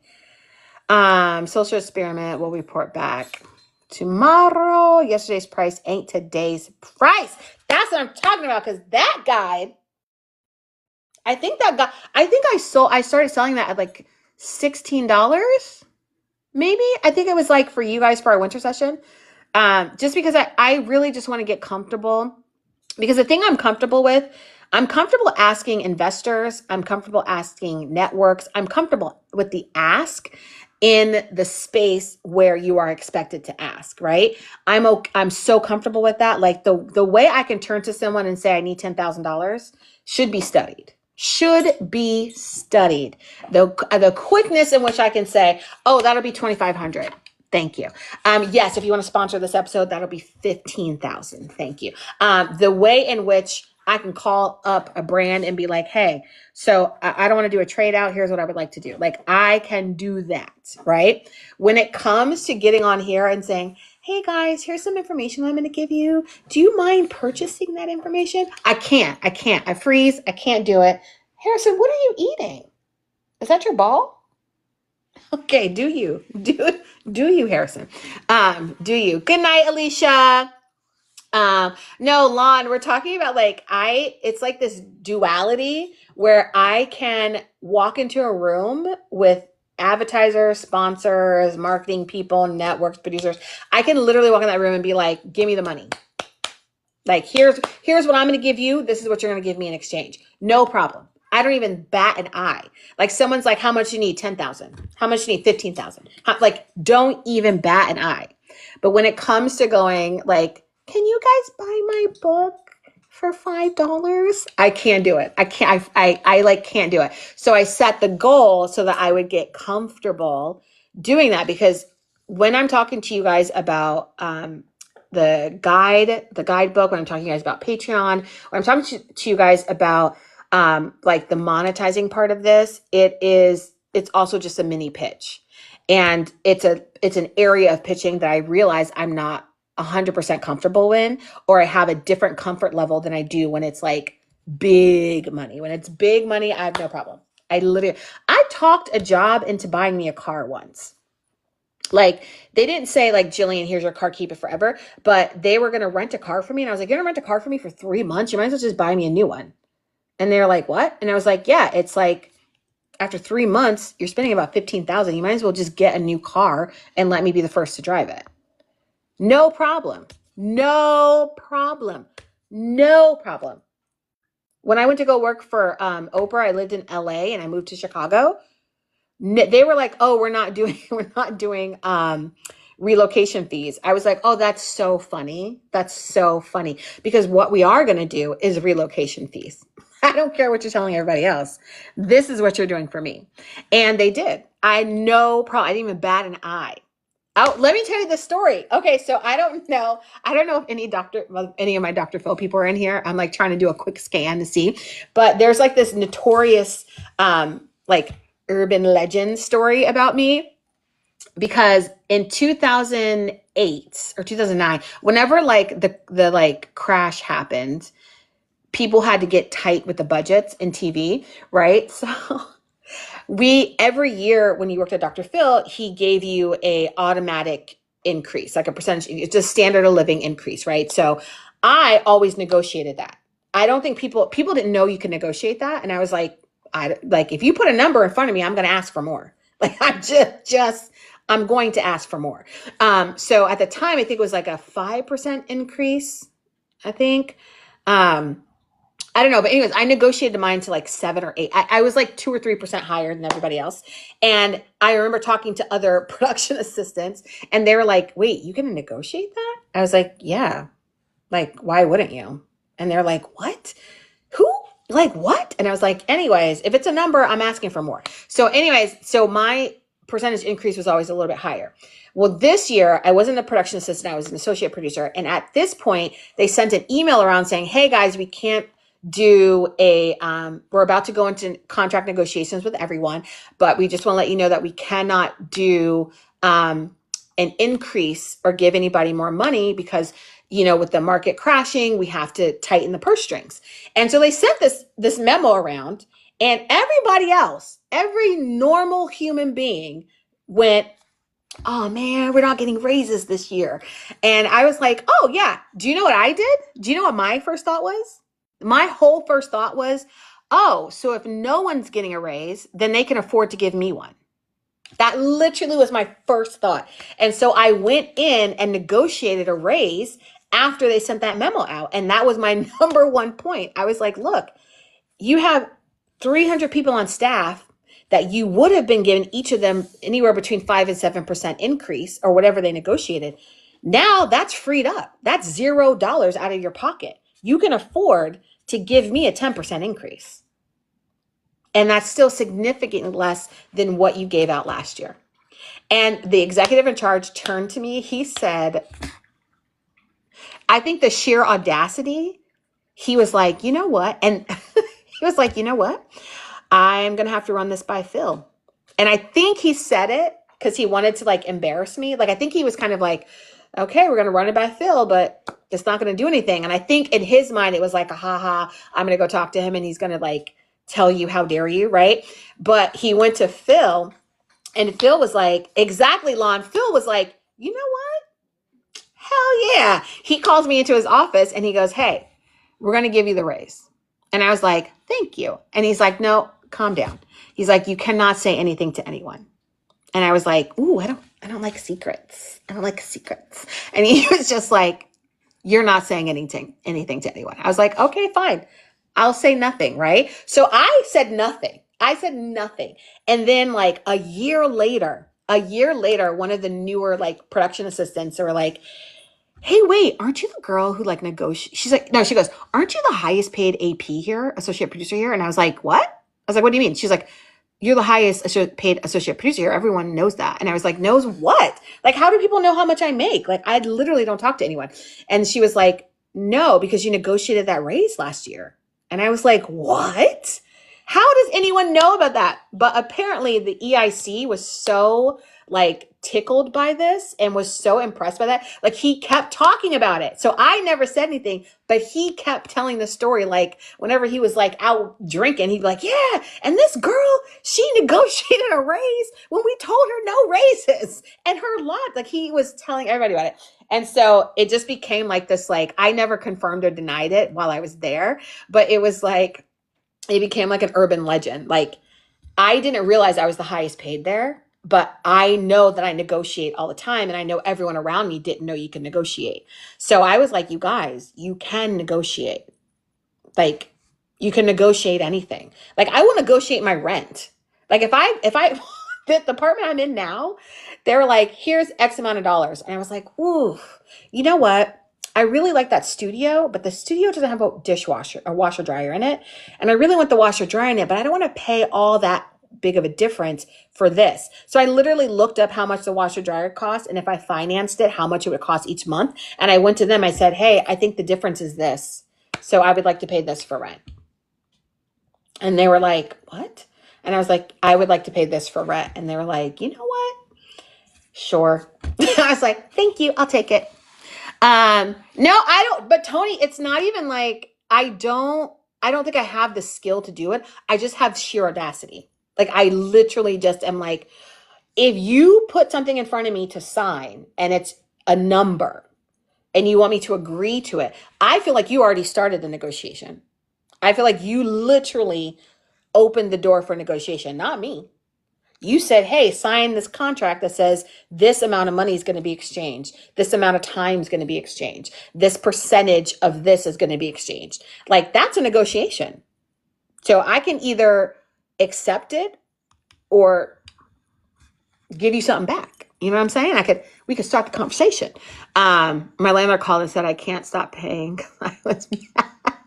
Girl, I wish it were that easy. That's that Legally Blonde coming. Yes, Lon, you remember. I went to Walmart and negotiated. Yes, a Godfather behavior. I wish it's definitely more Legally Blonde energy.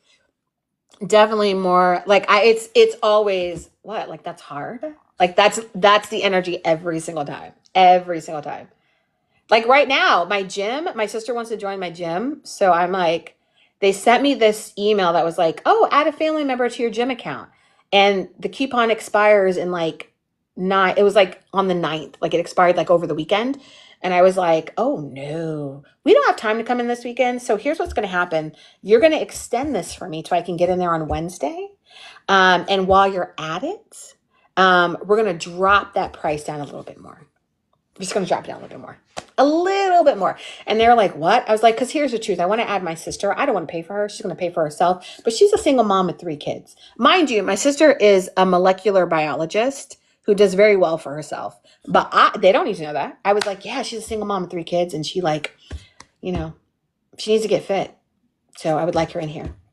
I'm not going to pay for it. She's going to pay for it. But do you really want to take food out of her kids' mouths? So why don't we just drop that by give us a little cut off of that. It's an offer they can't refuse. No, really, it usually is an offer they can't refuse only because they're shocked and stunned, too stunned to speak. Because they're just like, what? I don't understand. But I love it. I love doing that. I love negotiating. Like, I'm like, my lawyer is actually like, Jillian, can you just come to me first? And I'm like, you know what? I would, except for I got caught up because it was so much fun. Ooh, a veteran discount. Well, I'm not a veteran though. I'm not a veteran. We got, I don't know. We'll see on Wednesday. I think what they are agreeing to give us, extend the coupon, and they're giving her a discount on it. Because it's going to come off of it's going to be on my account. And I'm like, look, this is what needs to happen. Yeah, you guys are so fantastic, by the way. You guys just let me ramble. This is what happens. Wait, did someone buy something else again? Someone already bought something again? Yes!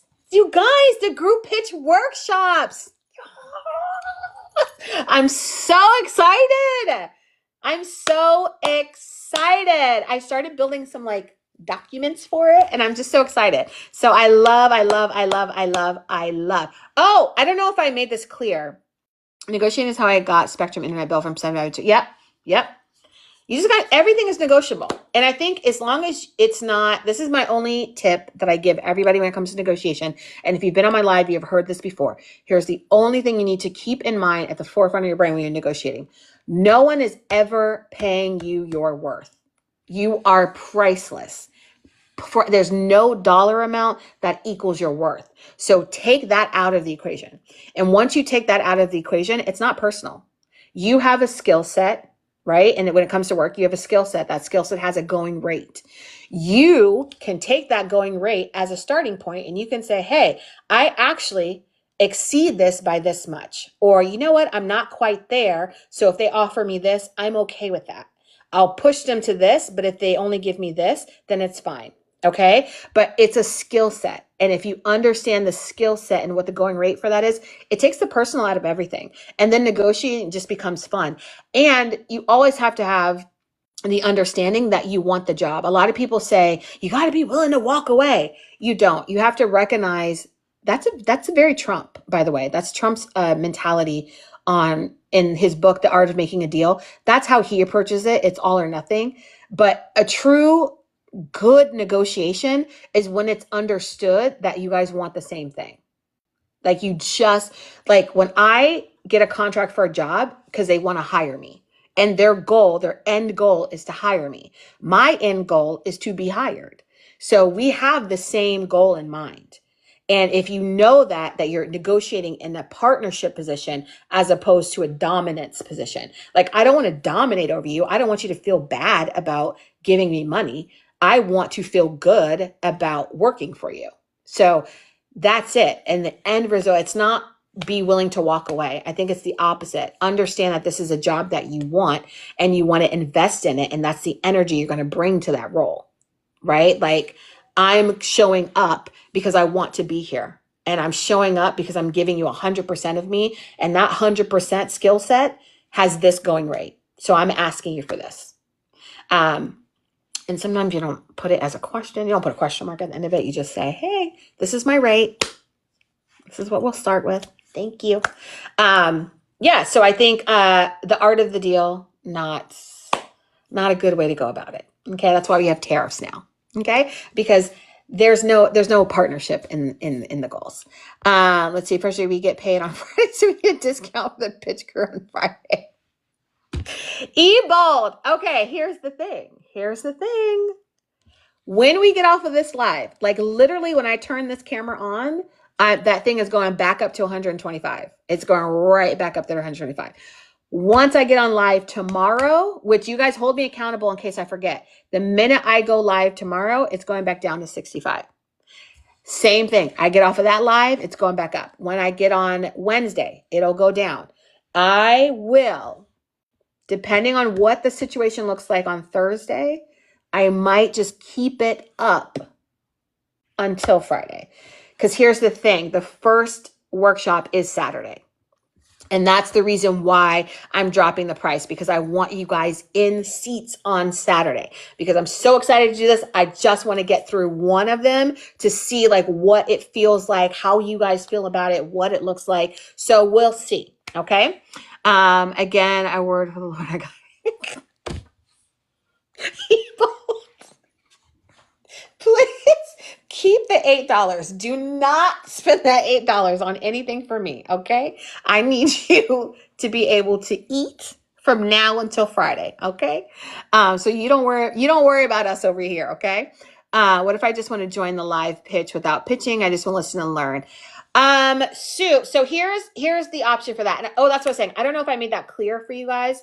When you are in the pitch crew on Patreon, one of the benefits is you can join one of those, because right now I have 5 slots for each workshop. There is an invisible 6th person that can join, and that is someone who's part of the pitch crew. So if you're part of the pitch crew, you can sign up as a thank you to be part of that. And that is the only way I would suggest showing up without wanting to pitch, right?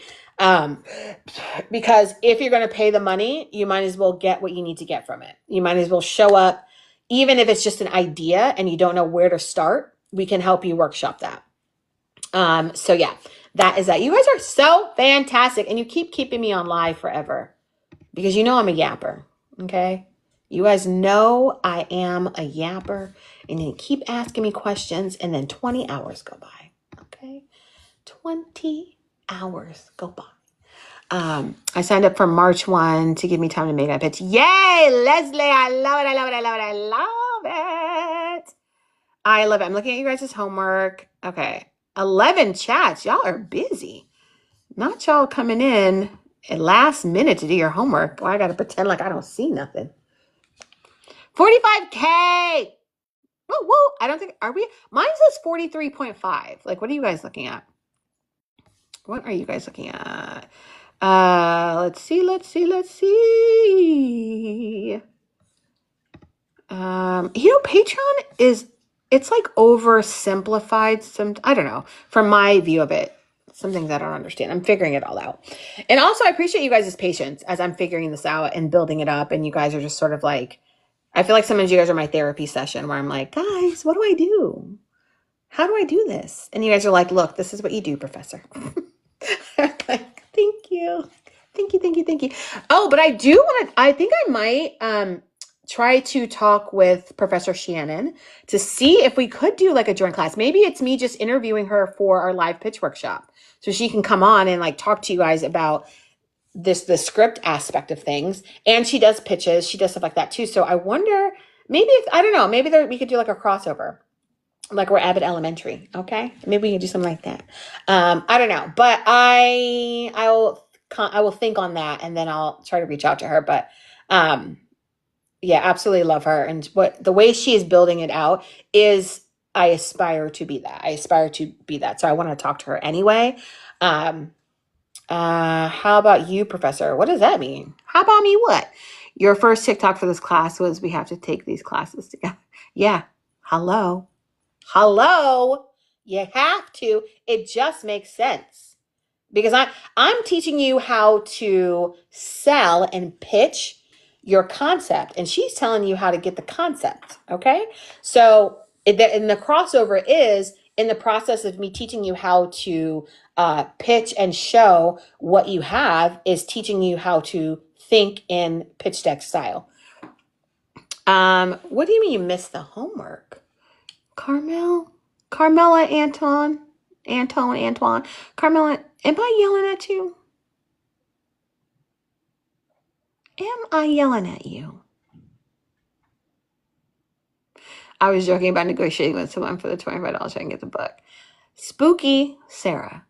Join the pitch crew and you get the book for free. Same price, but you get a little bit more. You should yell at me. Yes. Okay, Anita, bye. Thank you. This is my first I see, so I don't know which the other class is. Oh yeah, so the other class is screenwriting with Professor Shannon Johnson. Thank you, Ebold. Here, I'm gonna pin this for you. Thank you, Ebold. Research buyer mandates for network of your choice. And if you have no idea what we're talking about when we say that, go to the Patreon. The homework assignment is posted there, and there's notes posted with it, so you can do that. Yes, we did. We made it to 45K. Okay, I'm really getting off live now, y'all. It's almost 11 o'clock on a Monday. This is an extra class. I'm going to try this tomorrow with LA Fitness. Try it, Sue. Try it. I will negotiate any and everything. I do not have time. All right, Lon, see you. We made it to 40K. Yay. Okay, you guys, I am officially logging off. I know this is the longest I have been on live, but I loved it. The pitch workshops are really my favorite because I love talking to you guys about your ideas. I love hearing them. I love workshopping them. So that I'm going to do for hours. And then I want to chat because I'm a yapper. And also I did my makeup today. And it looks natural, but also I love it. I got to figure out what to do with my hair, guys, because it's like 1950s doo-wop look. It ain't it. Okay, you guys, have a good night. I will see you guys tomorrow, 7:30 p.m. Eastern, okay? And we're learning about synopsis and summary. Things I need you to watch. Stranger Things. Watch at least the pilot episode so you have some context, okay? And then I'm going to be using their pitch deck so we have an example, okay? Have a good night, guys.